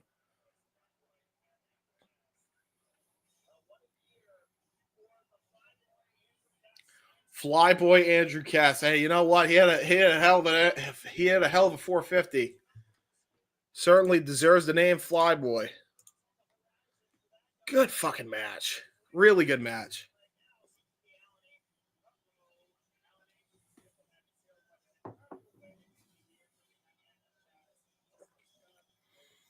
Got a trophy and everything. Look at that. Honestly, I know Jersey is more East Coast based. I would love to see West Coast Pro Wrestling and Jersey Championship Wrestling do a bit of a West Coast East Coast kind of deal. Man, we you know what? I'm gonna book my own fantasy card. I'll book my own fantasy indie card,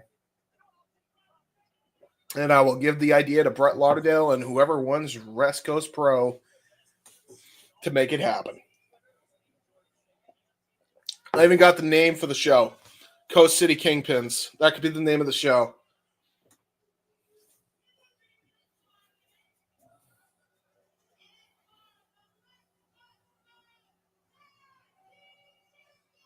All right, West Coast Pro Tag Team Championships coming up next year.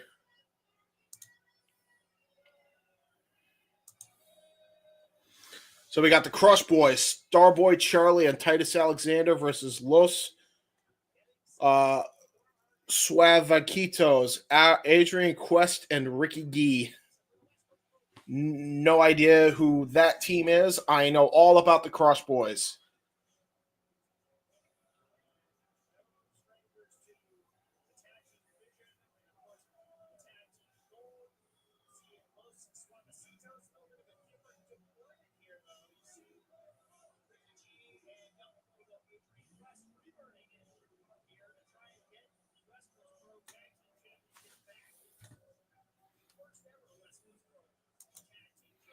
Apparently, the Citos, I'll call them the Citos because that will be easier to call them that. So the Citos, they are the first ever West Coast Pro Tag Team Champions. So Ricky Gee and Adrian Quest, definitely no stranger to that, to those sets of championships.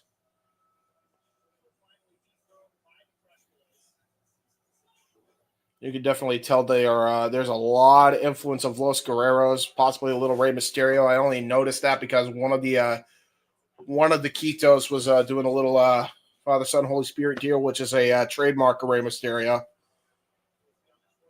Very much looks up to the Lord. Finally, we got some lights. At least we got a bit more light here in this building.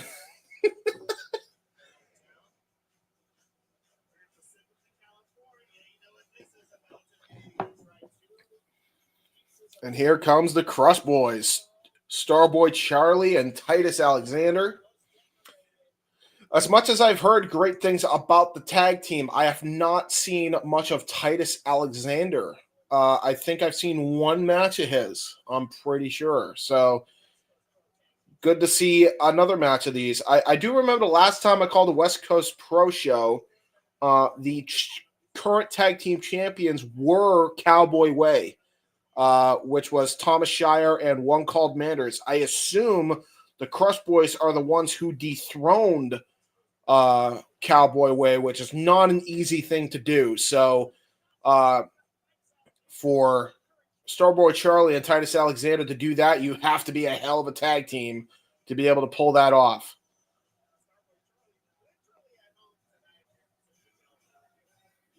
I mean, this is I got to tell you, man, every time I see Starboy Charlie, I'm super impressed. So I'll say this much. I don't know much about Titus Alexander, but if he and Charlie were able to beat guys like the one called Manders and Thomas Shire, you got to be tough as fucking nails.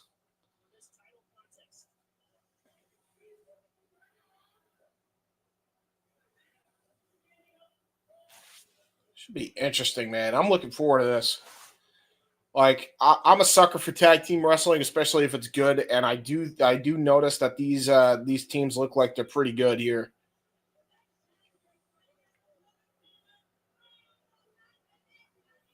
Sueva Citos is how I believe you pronounce them. But just because they are called the Citos for simplicity's sake, I'm going to call them the Citos on the banner. The Citos. There we go. Adrian Quest and Ricky Gee. Thank God you have letters that are big enough for me to read so I can tell who's who. Thank you. I really appreciate it, guys.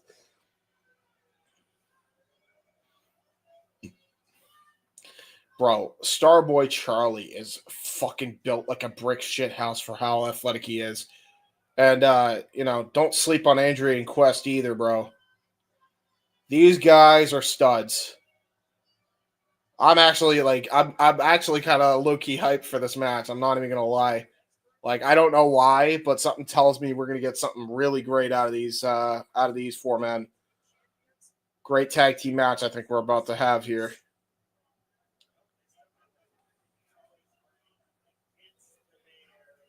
Oh, wow, look at this. Adrian Quest and Ricky Gee trying to snatch the titles out of the referee's hand. Referee holds the championships up. Those are the prize on the line. Let's see who starts for who. I believe that's Adrian Quest going to start things off for the Citos. Starboy Charlie to start things off for the Crush Boys. Bell sounds, here we go. Match is underway.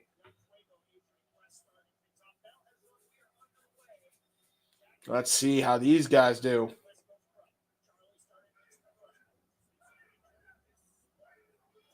Oh, wow. A little trash talk here from Adrian Quest. Starboy Charlie is having none of it. Great leg sweep counter there. Nice roll through. Good leapfrog there by Starboy Charlie. Oh, here we go. Okay. Definitely some athleticism between the boys here. Good lariat counteracting. Ooh, Starboy Charlie able to backflip. Nice drop kicku to Adrian Quest. Got the wrist now, maintaining wrist control. Tagging to his partner, Titus Alexander now in the ring for the Crush Boys. Going to go for a tag team offensive maneuver here on Adrian Quest. Double back elbow strike. And a wishbone by the Crush Boys. Going to follow that up with a cartwheel double drop kick combination right to the head. Brilliant combination. And they're not even done. Oh, wait a minute. No taunting. Ricky Gee tries to run interference for more tag team offense to be hit by the Crush Boys. As a result, Ricky Gee, I believe, may have tagged in, so I believe he is now the legal man. Ricky Gee just gets back body dropped while Starboy Charlie was on the shoulders of Titus Alexander. I've never seen anything like that in my life.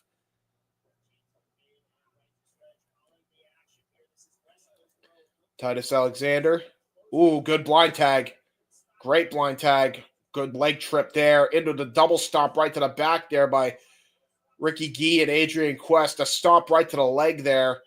Quest just definitely did some huge damage to the ankle and now stomping a mud hole in Titus Alexander. This might be the opening here that the Citos needed. Oh, yeah, they're going to focus on the body part here. This is brilliant tag team wrestling here. Full on weight with a leg drop onto the leg. They're going to keep targeting that ankle that they've done some damage on. Slamming that ankle right to the canvas. Tag into Adrian Quest now. Ricky Gee going to keep the offense going. Looks like we got some tag team offense here. Just a straight up gut shot by Adrian Quest. They are smashing that knee and stomping that knee.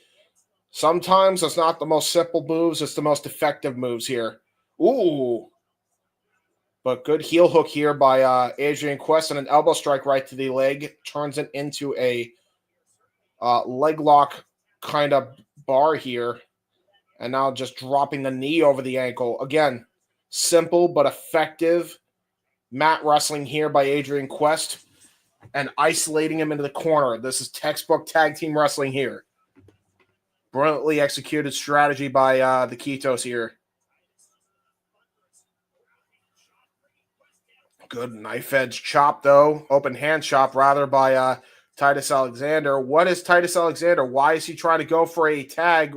Yeah, that was his own damn fault. Chop block here by Adrian Quest into an ankle lock. Again, textbook offense here. Textbook. Very nicely done here. Titus Alexander crawls to the ropes.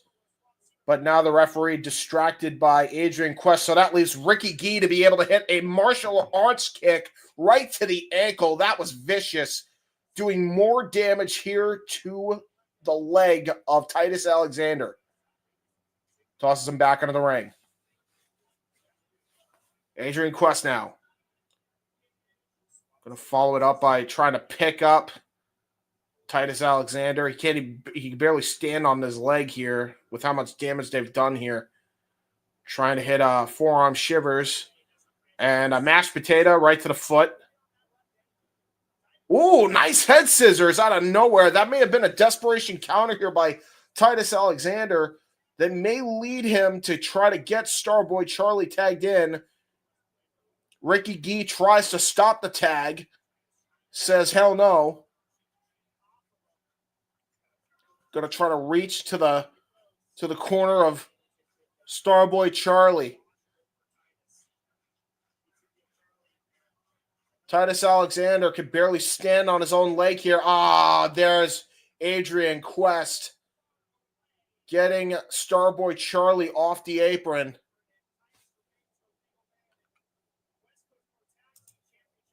And now the Citos going back to their strategy here. Isolate the corner.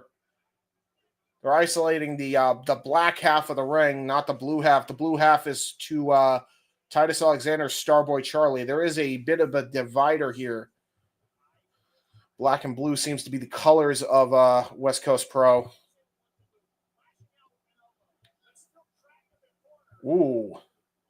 Yeah. Oh, what a great dragon screw leg whip by Ricky Gee into that ankle. This is brilliant tag team offense here. Brilliant tag team offense. I think they did a hammer fist or they did a forearm shot, by the way, right to that leg while Adrian Quest was on the apron. Now Ricky Gee in firm control, distracting the referee. Now Charlie is trying to get into the ring. And now look at this. Just double teaming. Again, it's not the simple moves, it's the effective moves. That seems to be the strategy. Don't go flashy, just go effective.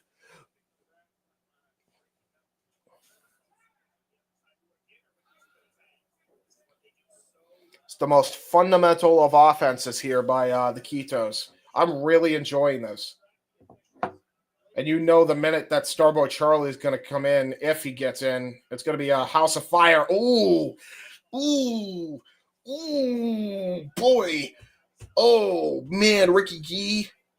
Or no, that's Adrian Quest. Just stomps the back of the fucking heel, bro. That's how you could snap an ankle in half. That's how you tear muscle ligaments. Titus Alexander is in desperate need of a tag here. He needs to get the Starboy Charlie.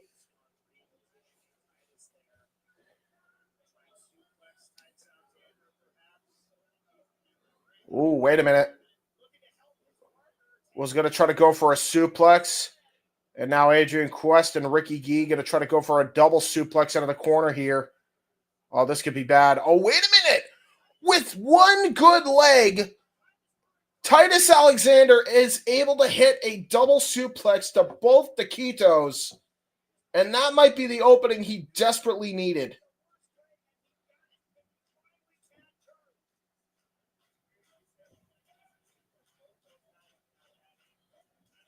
And now gonna go for it. Hops over to Starboy Charlie. He's now in the ring. The Citos in trouble. There's a nice senton splash into both of them. Lariat to Ricky Gee. A back elbow to Adrian Quest. Another lariat. The Citos getting assaulted here by Charlie. Ricky Gee into Adrian Quest thanks to an Irish whip. The Denim Dragon charging in only gets an elbow straight to the face. Ooh. They tried to go for a double back elbow. Got caught with a double Pele kick, did the Citos. And now Starboy Charlie taking the straps of the overalls down. The Denim Dragon on full display.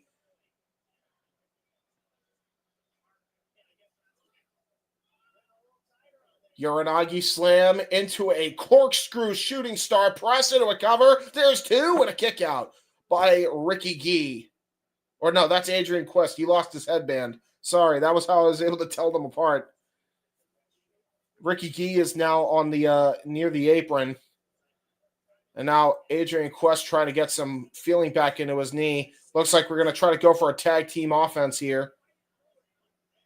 Fireman's carry here by Titus Alexander turns that into a royal flush from the Fireman's carry position into a Phoenix splash. Corkscrew splash by Starboy Charlie. Ricky Gee in for the save. Great tag team wrestling here. Titus Alexander tosses Ricky Gee to the outside. Looks like Titus Alexander and Starboy Charlie going to try to go for a tag team offense here. Double Irish whip. They were going to try to go for the side kick. Zuki got countered there by Adrian Quest. Back body drop to Titus. Now Starboy Charlie along with Gee and Titus. Ushi-Goroshi combination offense into a power bomb. That might be it. That might be it. Good tag team offense. Oh, just barely did Titus Alexander come in for the save. Ricky Gee now going to try to go for a plancha to the outside. Titus Alexander counters on the outside. Tosses Ricky Gee face first into the post. That leaves Quest all alone here with Starboy Charlie. Trouble in Paradise. Brilliantly executed.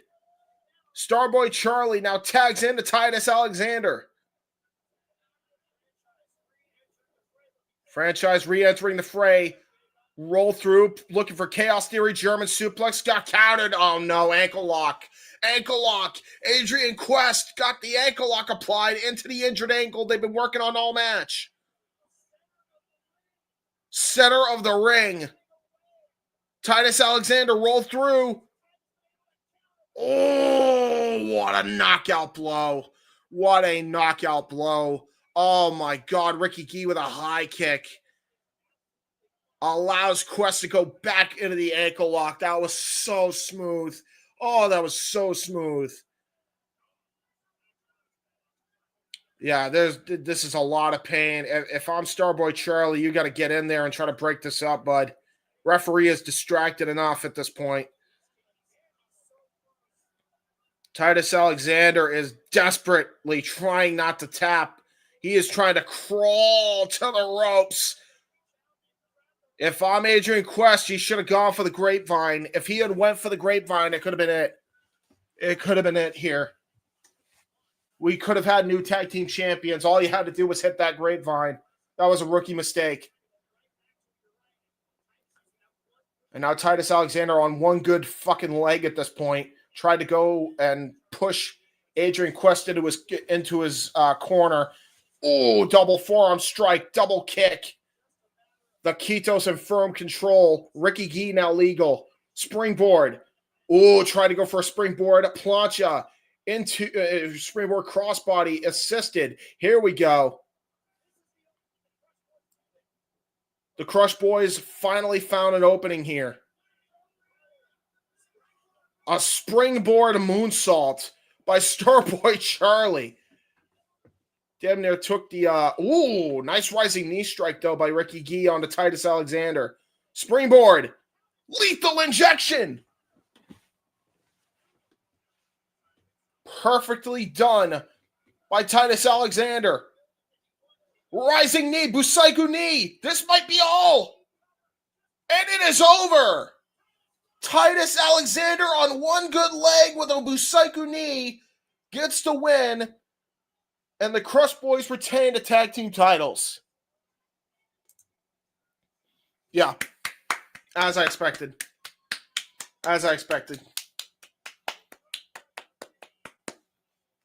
Match of the night. Easily. Match of the night. That was fucking great.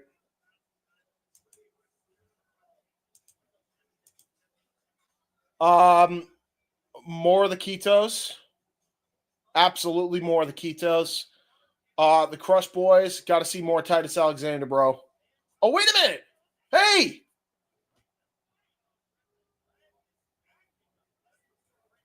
Oh, shit. Okay, there might be one more member of the Citos here.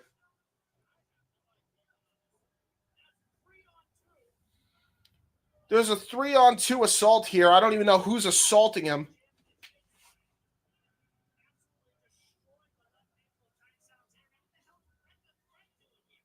Brett the Threat, I think is his name. Brett the Threat. What a name. Brett the Threat now with the Citos. Oh, no. He's going to try to... Oh, no. Somebody come out here and help Titus, dude. He was going to go for... Oh, shit. Wait a minute.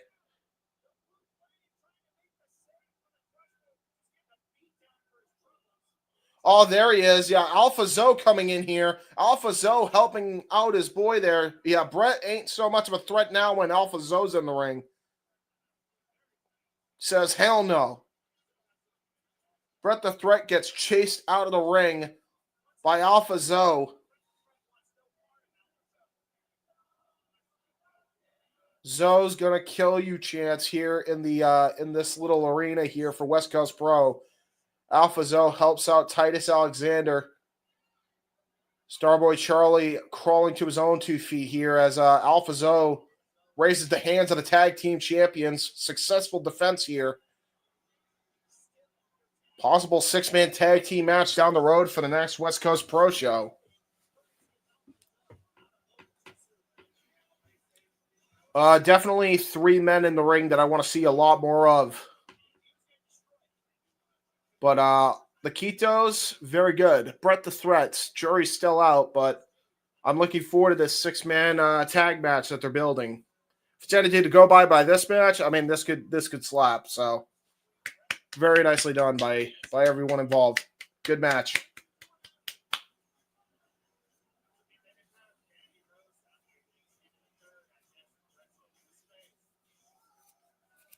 Very nicely done, guys. Good match. And I believe that leaves us with our main event.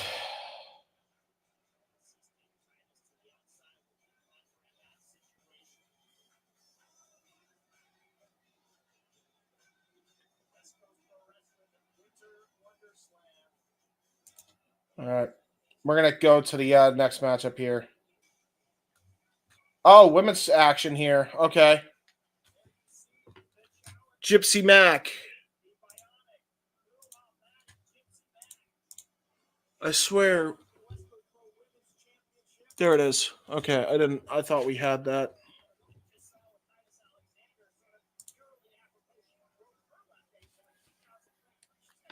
So Gypsy Mac taking on Johnnie Robbie for the I don't know if this is a West Coast Pro Women's Championship match, but one of them definitely has a championship, and it is not Gypsy Mac. So I'm sorry, we actually had one more match up, and I did not have that loaded. It is what it is. So let's see what happens with these two women. This is our final women's contest of the evening.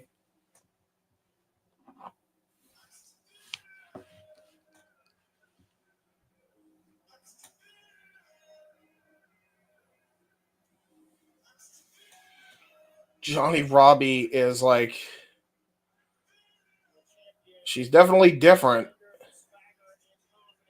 Yeah, she's the West Coast Pro Wrestling Women's Champion. Star energy for sure.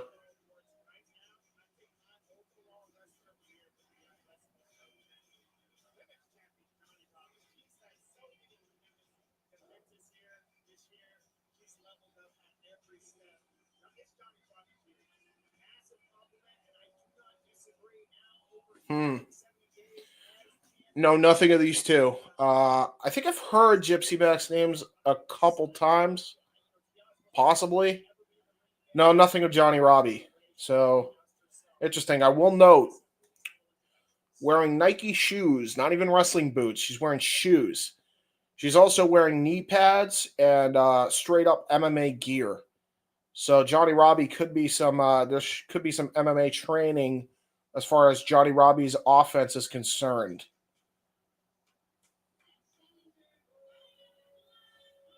So Gypsy Mac, I believe this is for the title. I don't know why they don't have this for the title. Or maybe it's just a opportunity for said championship if she wins here, Gypsy Mac.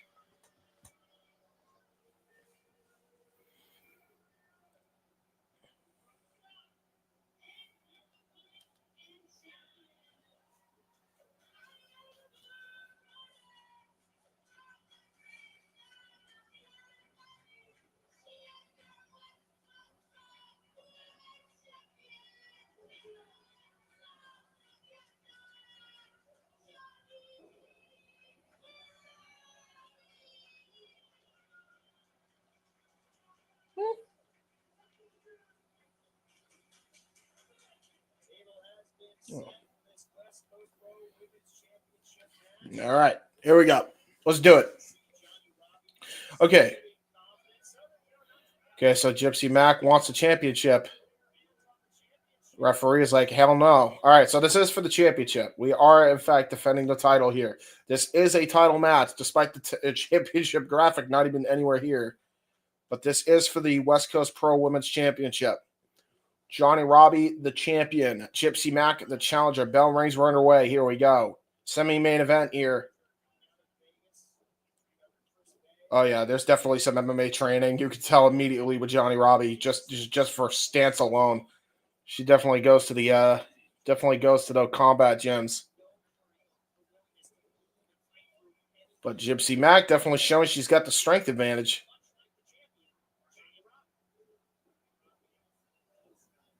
Gypsy Mac is not going down without a fight, though. Gypsy Mac pushes her into the corner. Pushes the face of Johnnie Robbie. A little bit of disrespect here by Gypsy Mac. Ooh, was going to try to go for a straight-up shot here. And there's that wrestling ability here. Definitely a amateur wrestling background here for Johnnie Robbie.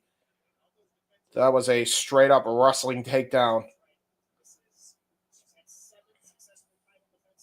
Oh, was able to break that, though. Trying to go for a German suplexes Mac. Robbie goes behind, tries to go for her own German, gets countered. The strength of Gypsy Mac on display. But Johnnie Robbie tries to go for the German one more time. Both women going for a German suplex. Waist control keeps switching between the two women. Nice headlock. Ooh, stomping right to the back of the leg, though. Back of the knee is Gypsy Mac to get a headlock on. Very tight grip of the headlock.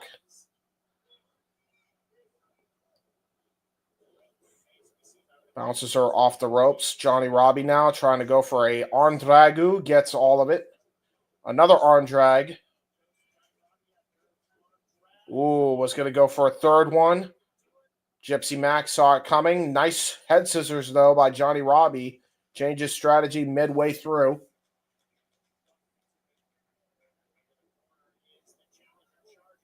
Now the challenger, reeling in the corner. Johnnie Robbie with some strikes in the corner. Nice suplex. And now into a cover there. Only a 1 count here for the champion, Johnnie Robbie. Gypsy Mac kicks out at 2. Schoolboy, or schoolgirl in this case, only gets a 2 count. Another schoolboy. 2 count. Both women now almost at a standstill for a second, but a crucifix pin. Great roll through out of the pin attempt there by Johnnie Robbie, and another backslide there by Johnnie Robbie on a Gypsy Mac. Irish whip into the corner. Goes Gypsy Mac. Dodges the charging attack. Ooh, sunset flip. Only gets a 2 count there, and we are at a stalemate here. Both women evenly matched. Charging with a elbow strike here. Roll through. Gypsy Mac now. Ooh. Oh, man. Head right off the middle rope there, and just sits on her. Yep, she sits on her while she was hanging over the middle rope. That's what happened. Using what God gave her, in a sense, as a weapon. Tried to go for a running boot wash. Ooh, wait a damn minute. Notice she was... Oh! What a pin! Little leg lock into the float over for a pin there. Very nice. Bounces off the ropes. Does Maya World into a Vader bomb. Or not Maya World. Gypsy Mac into a Vader bomb. Only gets a 2 count though.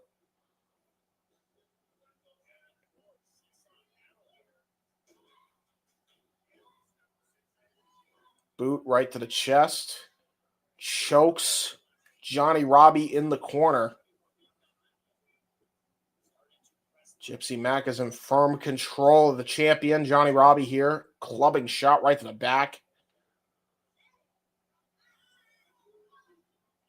Now choking Johnnie Robbie on the ropes here. Going to go for a charging attack. Just Genozo slaps Johnnie Robbie in the back of the head. I see.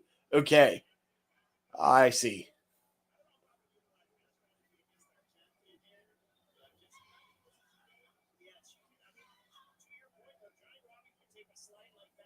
Oh, wait a minute. Oh, she was choking her with an elbow pad. That's different. Oh, she's choking her with the other elbow pad. Okay, she uses her elbow pad as weapons, does Gypsy Mac. That's different. Johnnie Robbie trying to get some oxygen back in her body after that. Can't necessarily say I blame her after that. I mean, I don't think I've ever been choked with an elbow pad. My backyard days, but shit, should have taken something from her. Sure. Definitely original. You got to say that. Nice snap nair there, though, by Johnnie Robbie. Oh, what a spinning heel kick. Right, a boot right to the mush. Boot right to the mush of Johnnie Robbie. That might be all she wrote here. Oh, 2.5 here for Gypsy Mac for the Women's Championship here, West Coast Pro. Now just trying to taunt Johnnie Robbie here, the champion. And now a noogie. Okay, just a little noogie. I did it all for the noogie. The noogie. Now Irish whip here by Gypsy Mac. Nice shoulder tackle. Drops Johnnie Robbie. Follows that up with a perfect suplex. Standard suplex variant there into a cover. There's 2 and a kick out by Johnnie Robbie. Had good coverage on the shoulders that time. She hooked the outside leg as well. That was just all heart by the champion. Now has a bow and arrow submission here. Knee right to the upper back as she wrenches on the arms. Johnnie Robbie, best way she could get out of this is if she rolls out onto her knees, and she does so. Got onto one knee. Shoulder strike or gut shots with elbow strikes. Back elbow now by Johnnie Robbie. Another back elbow right to the jaw. Was going to try to go for a lariat. Got countered. Uh-oh. Glance slam. Ooh, good counter, though. Nice roll through into a schoolgirl roll up. Only gets a 2 count. Very nicely done.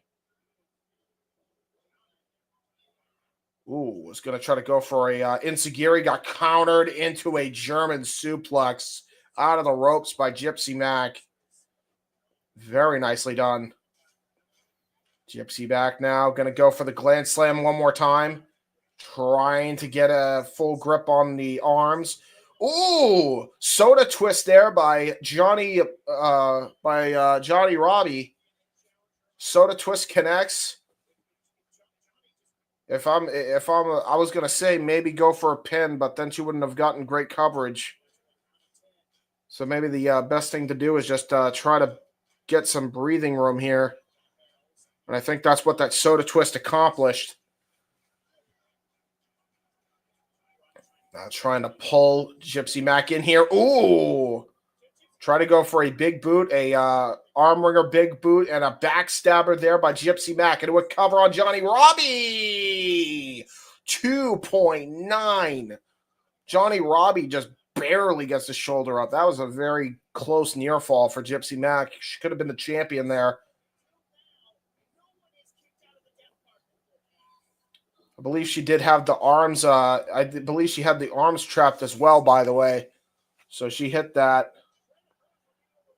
And now it looks like Gypsy Mac going to go to the top rope here. Try to go for a frog splash. Johnnie Robbie counters, rolls through, double knees right to the back of the head. Meteor to the back of the head. That might be the KO shot. And Johnnie Robbie successfully defends the women's championship here at West Coast Pro.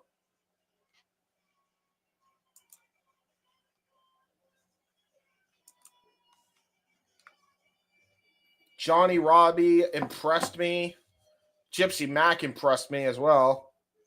Very good match as well. Not the best match. Still would like to see more of these women. Pretty good match, though. I enjoyed it. I enjoyed it. And now I believe we're on the main event.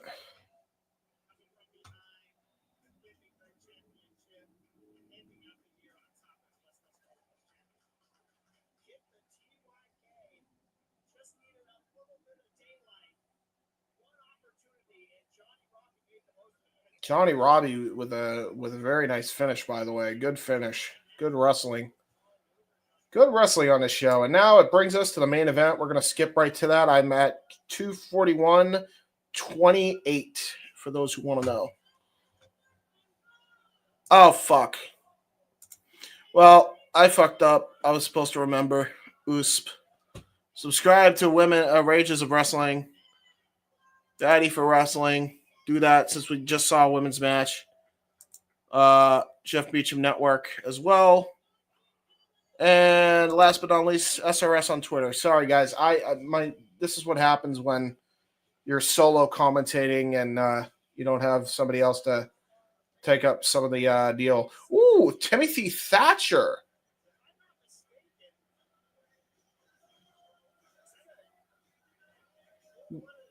He is wearing a full-blooded Italian shirt.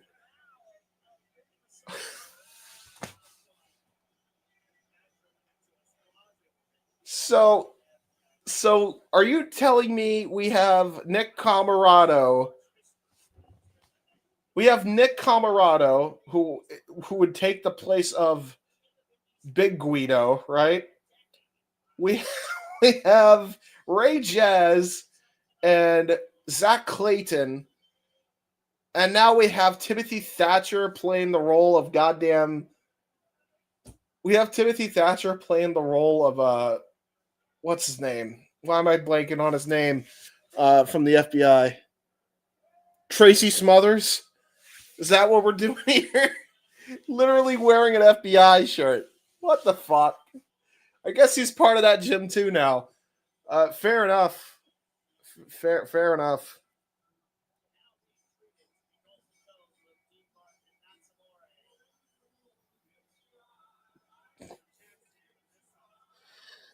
Then again, maybe he was just doing that to make fun of the West Coast Pro champion, Vinnie Massaro.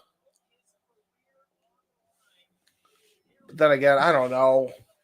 Brother looks like Mario. What the fuck? He's the world champion? Okay.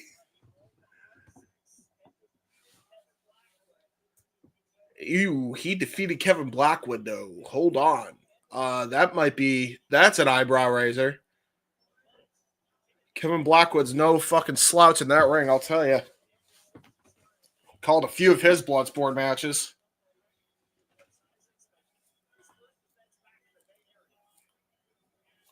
I think I called a regular match of his, too. He's a really good talent, actually, Kevin Blackwood. Somebody literally came out of the bathroom. He's like, hey, yo, what's up, bud? That's funny as shit. I mean, you can tell he's a fan favorite here at West Coast Pro. I mean, everybody's fist bumping the Italian boy, Vinnie Marcio. Or Massaro, excuse me. Vinnie Massaro. I wonder. Is that who I think it is? Is he the brother of Ashley? Rest in peace.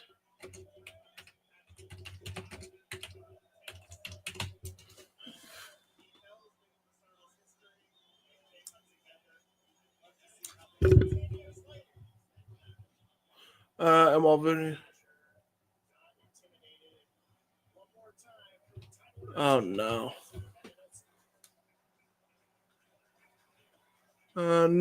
No, it's just same last name. All right, here we go. We're about to have the championship announcement. I was just curious, is all. But,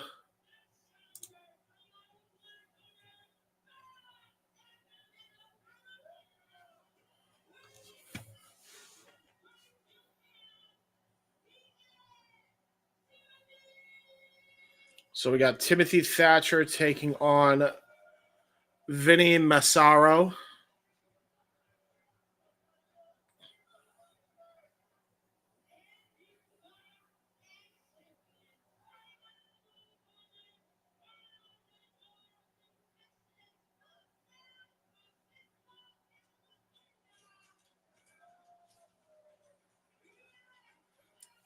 On this, the day of the West Coast Pro Wrestling Show.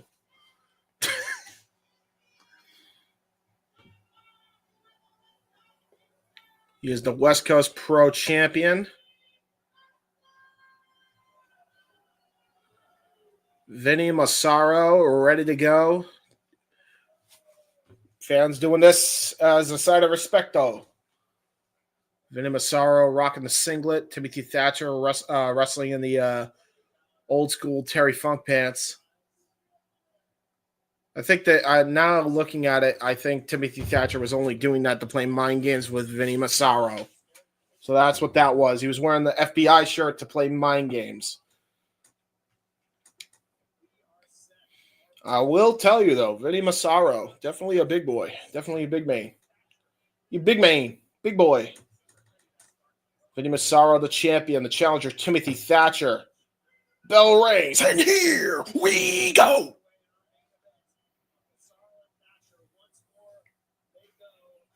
I guess they've had matches before. This is the first one I'm calling, so I guess there's a series of these that I got to catch up on. Here we go. Collar and elbow tie between both men, both trying to fake each other out, I think, with variation of the Greco-Roman knuckle lock. Thatcher tries to go for an armbar, gets countered here by Vinnie Massaro. Vinny's going to be careful against a technician, the likes of Timothy Thatcher, part of the WWEID program. He is no slouch in that ring. We've seen him go toe-to-toe with some of the best in pro wrestling. Former tag team champion in this region with Drew Gulak as well. So he is no stranger to championship gold here in the West Coast, at the very least. He's going to try to go for a leg trip to drag Vinny down. Vinny is now trying to go for a double leg takedown. Was successful with it. Vinnie Massaro now showing that he's got the mat chops as well. I don't know how, compared to Timothy Thatcher, how good he is, but Thatcher now has a cravat hold in. This is what I'm talking about. You do not want to try to go hold for hold with the likes of a veteran like Timothy Thatcher, who knows all the trades, has been all over the world learning this kind of style.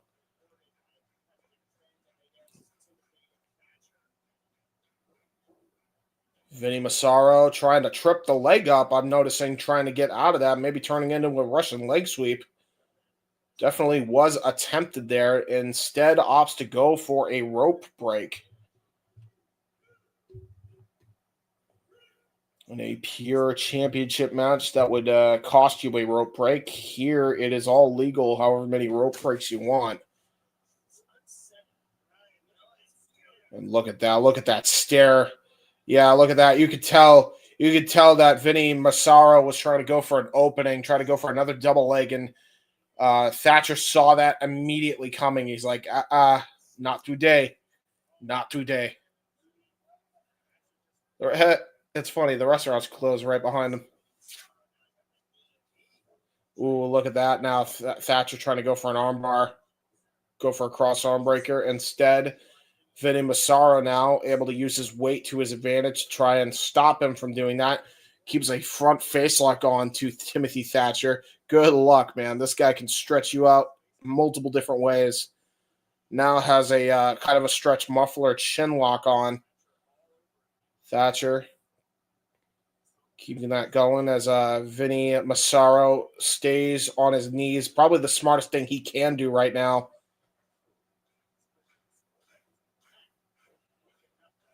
Bounces off the ropey. Try to force a break.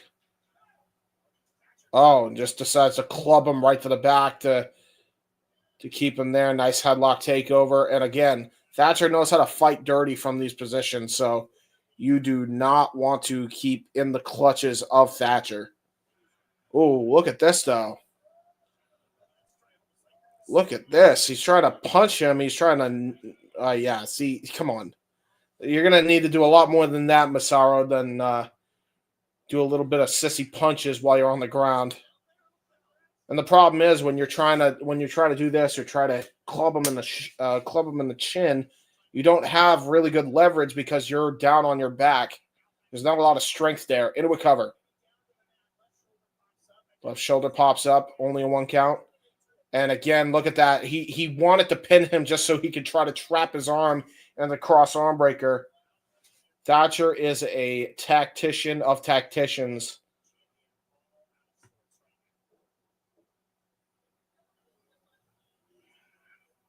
Think of people like Nigel McGuinness and Danielson and, people like that, even before their time. You think of Johnny Saint. You think of Robbie Brookside. Timothy Thatcher's right up there with those names as far as the catch can style, and immediately goes to the outside of the ring. This is just a mat clinic here. This is an exhibition. If anything, this is more of an exhibition here for Timothy Thatcher. Not even barely even breaking a sweat at this point.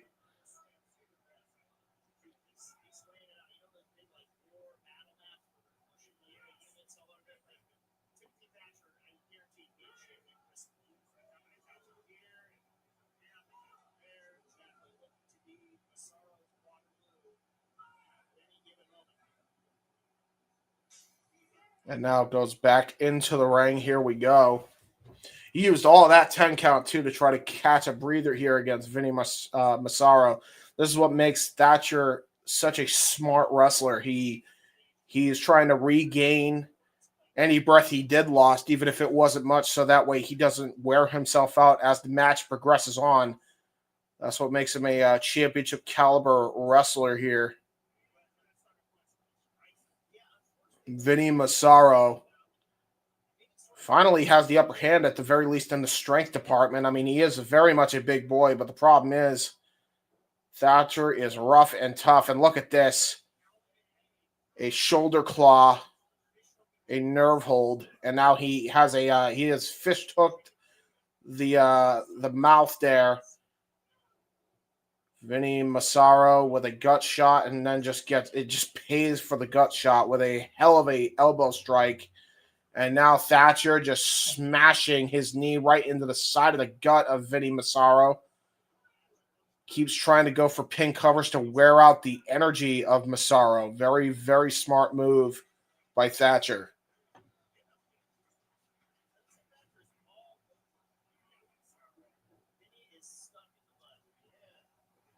You'll notice the way he actually has a bridging headlock here right over the nose. He keeps that bridging headlock. He's trying to incapacitate the breathing of Massaro, try to make it harder for him to get up. Oh, man, what a European uppercut. And you could hear the sound of that one. Ooh, could you hear the sound of that one? Knife edge chop now by Vinnie Massaro. Vinnie Massaro is like so outmatched, but you got to admire the heart. Yeah, you could tell he is hurting. Timothy Thatcher is like, that tickled. You know? I mean, the heart of Vinnie Massaro is definitely not in question. I feel like he might be outmatched here. Typically speaking, anyway. Another collar and elbow tie-up. Brutal shot here, and now we're striking here. And you do not want to strike with you don't want to strike with Thatcher, although Vinnie Massaro, I think, has too much pride in him.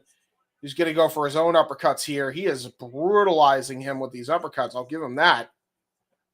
He may outstrike Thatcher. Maybe he's got to keep doing that just to try and strike down Thatcher to bring him down. Dodges a lariat attempt there. Ooh, nice drop kick by Vinnie Massaro. Single leg drop kick by the big man, and that sends Thatcher to the outside. I think he got knocked a little bit loopy there that time. If I'm Thatcher, yeah, do what you did before and try to regain your composure on the outside here. And if I'm Massaro, you don't give him that opportunity, and that's not what he's giving him this time. He is immediately going after him this time. Knife edge chop now on the outside of the ring. And now Thatcher is pushed up against the wall here, quite literally, on the outside of the ring. Another knife edge chop. Thatcher is like really not. I mean, he's doing well enough to where he could still fight back. He's still on his vertical base, but yeah, I think Thatcher, that may have just pissed off Thatcher. And keep in mind, there's still a lot of ringside props here, including that air hockey table. They could use as a weapon if they really wanted to. Forearm shiver by Timothy Thatcher. And a knife edge chop yet again by Vinnie Massaro. The West Coast Pro Champion got the challenger railing finally after it was a one-sided matchup for a while. This is what I was talking about. Definitely use the heavy hands that God gave you. And Vinnie Massaro is finally doing just that. He is trying to wear down Timothy Thatcher on the outside. Another knife edge chop.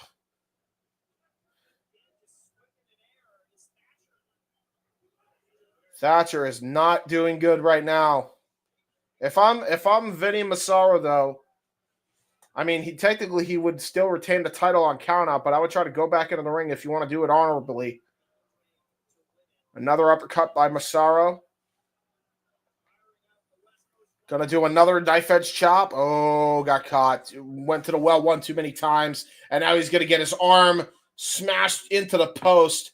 And this is the opening that Thatcher was looking for.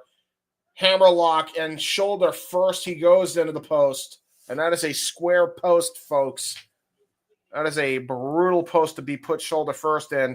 And now going to use the apron, driving his shoulder, trying to drive it out of socket is Timothy Thatcher.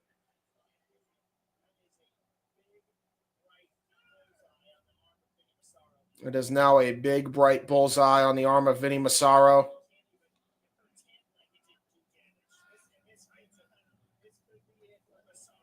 And now just stomping on the forearm is Vinnie Massaro. He's got the full advantage here as Vinnie Massaro tries to kick to the lower spine, and Thatcher, having none of it, now has a joint manipulation. Oh, he just jams the fingers into the canvas while joint manipulating them. That's not good. Real quick, guys, I'm going to do the plugs real quick as we're on the air. Go check out Rage Wrestling on YouTube. Walter.cruz.940 on Instagram. Walter Alex Cruz on X and Blue Sky. Go check him out there. Go check out our Canadian friend, Betty for Wrestling on youtube.com/@BettyForWrestling. As we have Vinnie Marseglia, listen to me, Timothy Thatcher Sorry, I get my Vinnies mixed up. Just smashing knees right to the body here. X.com/ShadowBatAsh on Twitter to check her out in the spaces. If you guys like what you're hearing so far, you can follow me on YouTube, X, and Instagram at JHebert95, and on Facebook, James Hebert. Do you read crew? Dumb things on the internet. I'm still promoting the documentary, but we may be re-releasing everything, so I'm going to hold off on that for now. Check out the Renegade JJ Williams on Instagram, Cassidy 18 Studios on YouTube, ROW JJ Williams on X, and Cassidy 18 Studio for spaces on the X.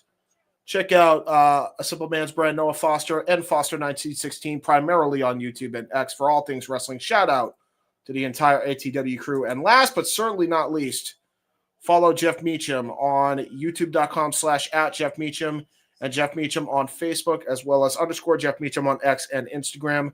Jeff Meacham Network relaunches January 5th. Oh, brutal arm snap back there. Hello, Tiffany Nieves, indeed. Brutal arm snap back by Thatcher.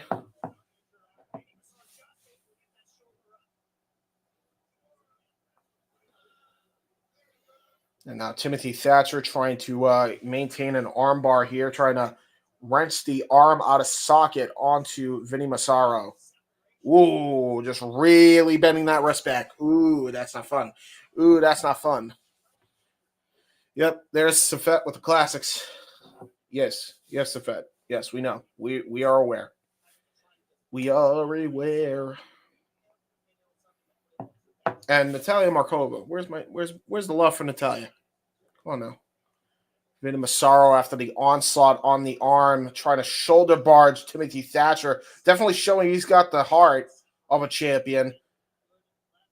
And whatever he's lacking in skill, headbutt now by Vinnie Massaro onto Timothy Thatcher. Thatcher now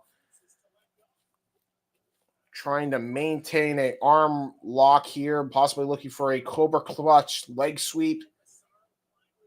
And Massaro counters it. Oh, no, there's the stomp on the back of the knee. Yeah, there you go. And now fish hooking the mouth.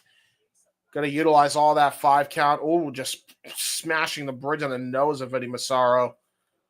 Trying to impair the breathing is Timothy Thatcher. Thank you. And now, Timothy Thatcher still maintaining pressure.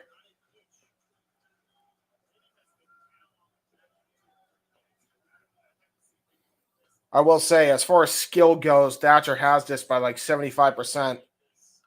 The heart, this is all heart by Vinnie to be able to withstand the onslaught, really. Because, like most, I mean, you can tell he's a tough SOB. A tough son of a bitch. Vinnie Massaro with an Irish whip.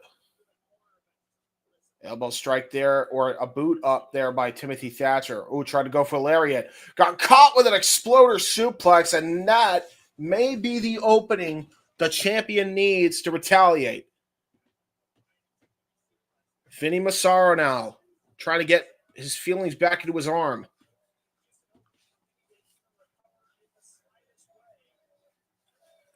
Timothy Thatcher definitely was dunked on his head. He's trying to get back some of the cobwebs there.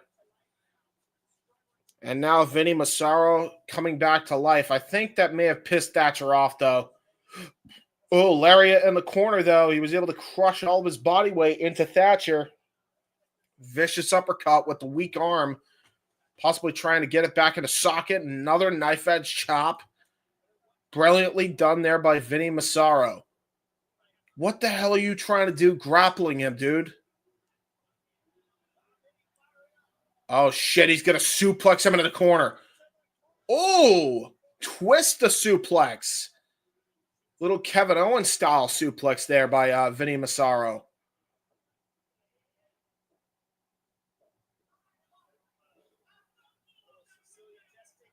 And there's a elbow drop after a little Italian thing. And only gets a 2 count for the trouble. Sometimes, again, I talked about it in the matches previous, the tag match particularly. It's not the most flashy moves that get the job done. Sometimes it's the most effective.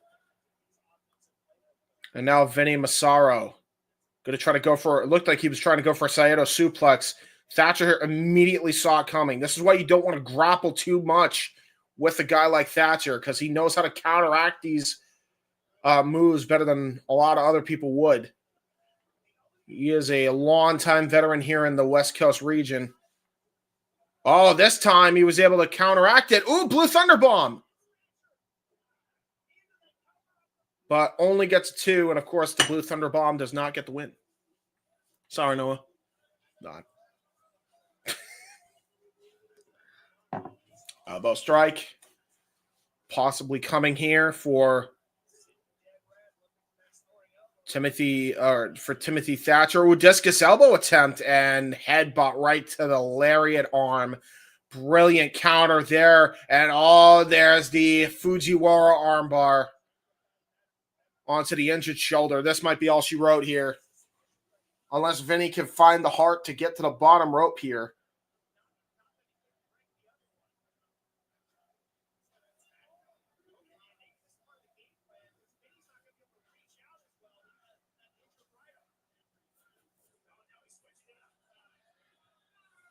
By the way, part of the plugs I forgot to mention. Rangers of Wrestling too. Go check out Rangers of Wrestling on the YouTube. And check out the Wrestle Collective on the YouTube. Run those numbers up to past 300 views on the award show. And Dubsy Worldwide on the X. Go check them out.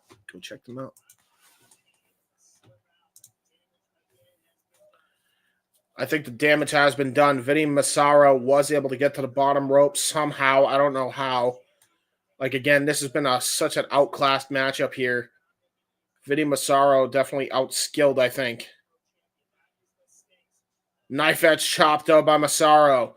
Definitely rocks. He's definitely got the heavy hands for sure. Massaro definitely showing what he's all about here as he just gets smashed right in the face with an open palm strike. How is Massaro even standing after that? Basically got a power slap match now. Oh, here we go. Uppercut, and he's not going down. Oh, no. Oh, no. Oh, no. He is running into them. He's not backing down. Forearm shot, knife edge chop, forearm shot, knife edge chop. Here we go. Vinnie Massaro showing he can strike with the best of them. May have knocked Thatcher loopy here. Ooh.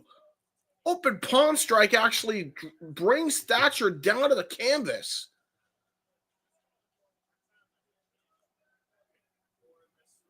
Turn into a damn fight. Never mind a wrestling match. Going for the discus lariat. Got countered. Trying to go for the Fujiwara armbar. Brilliant counter, though, by Vinnie Massaro. Keeping the wrist grapevine.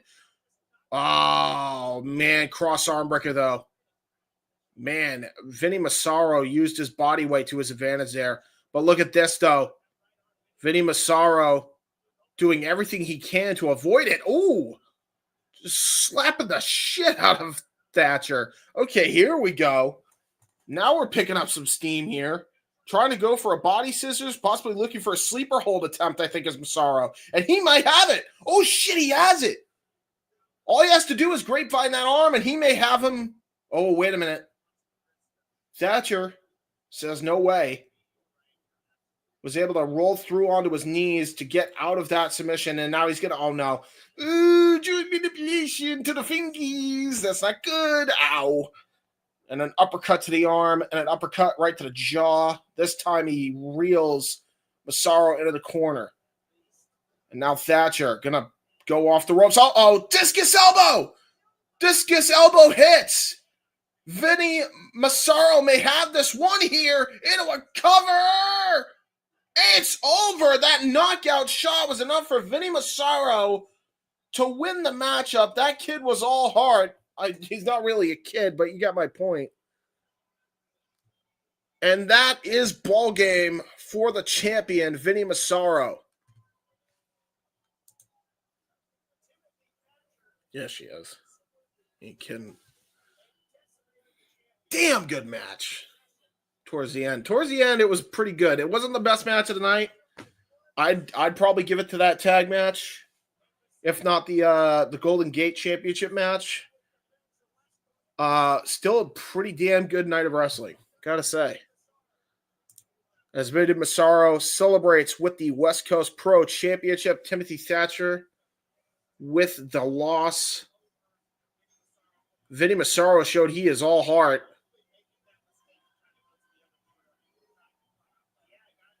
Vinnie Massaro with a successful championship defense. Ladies and gentlemen, this has been the holiday coverage here at the Simply Reliable Studios. I do believe we have 2 more shows coming up this week. They are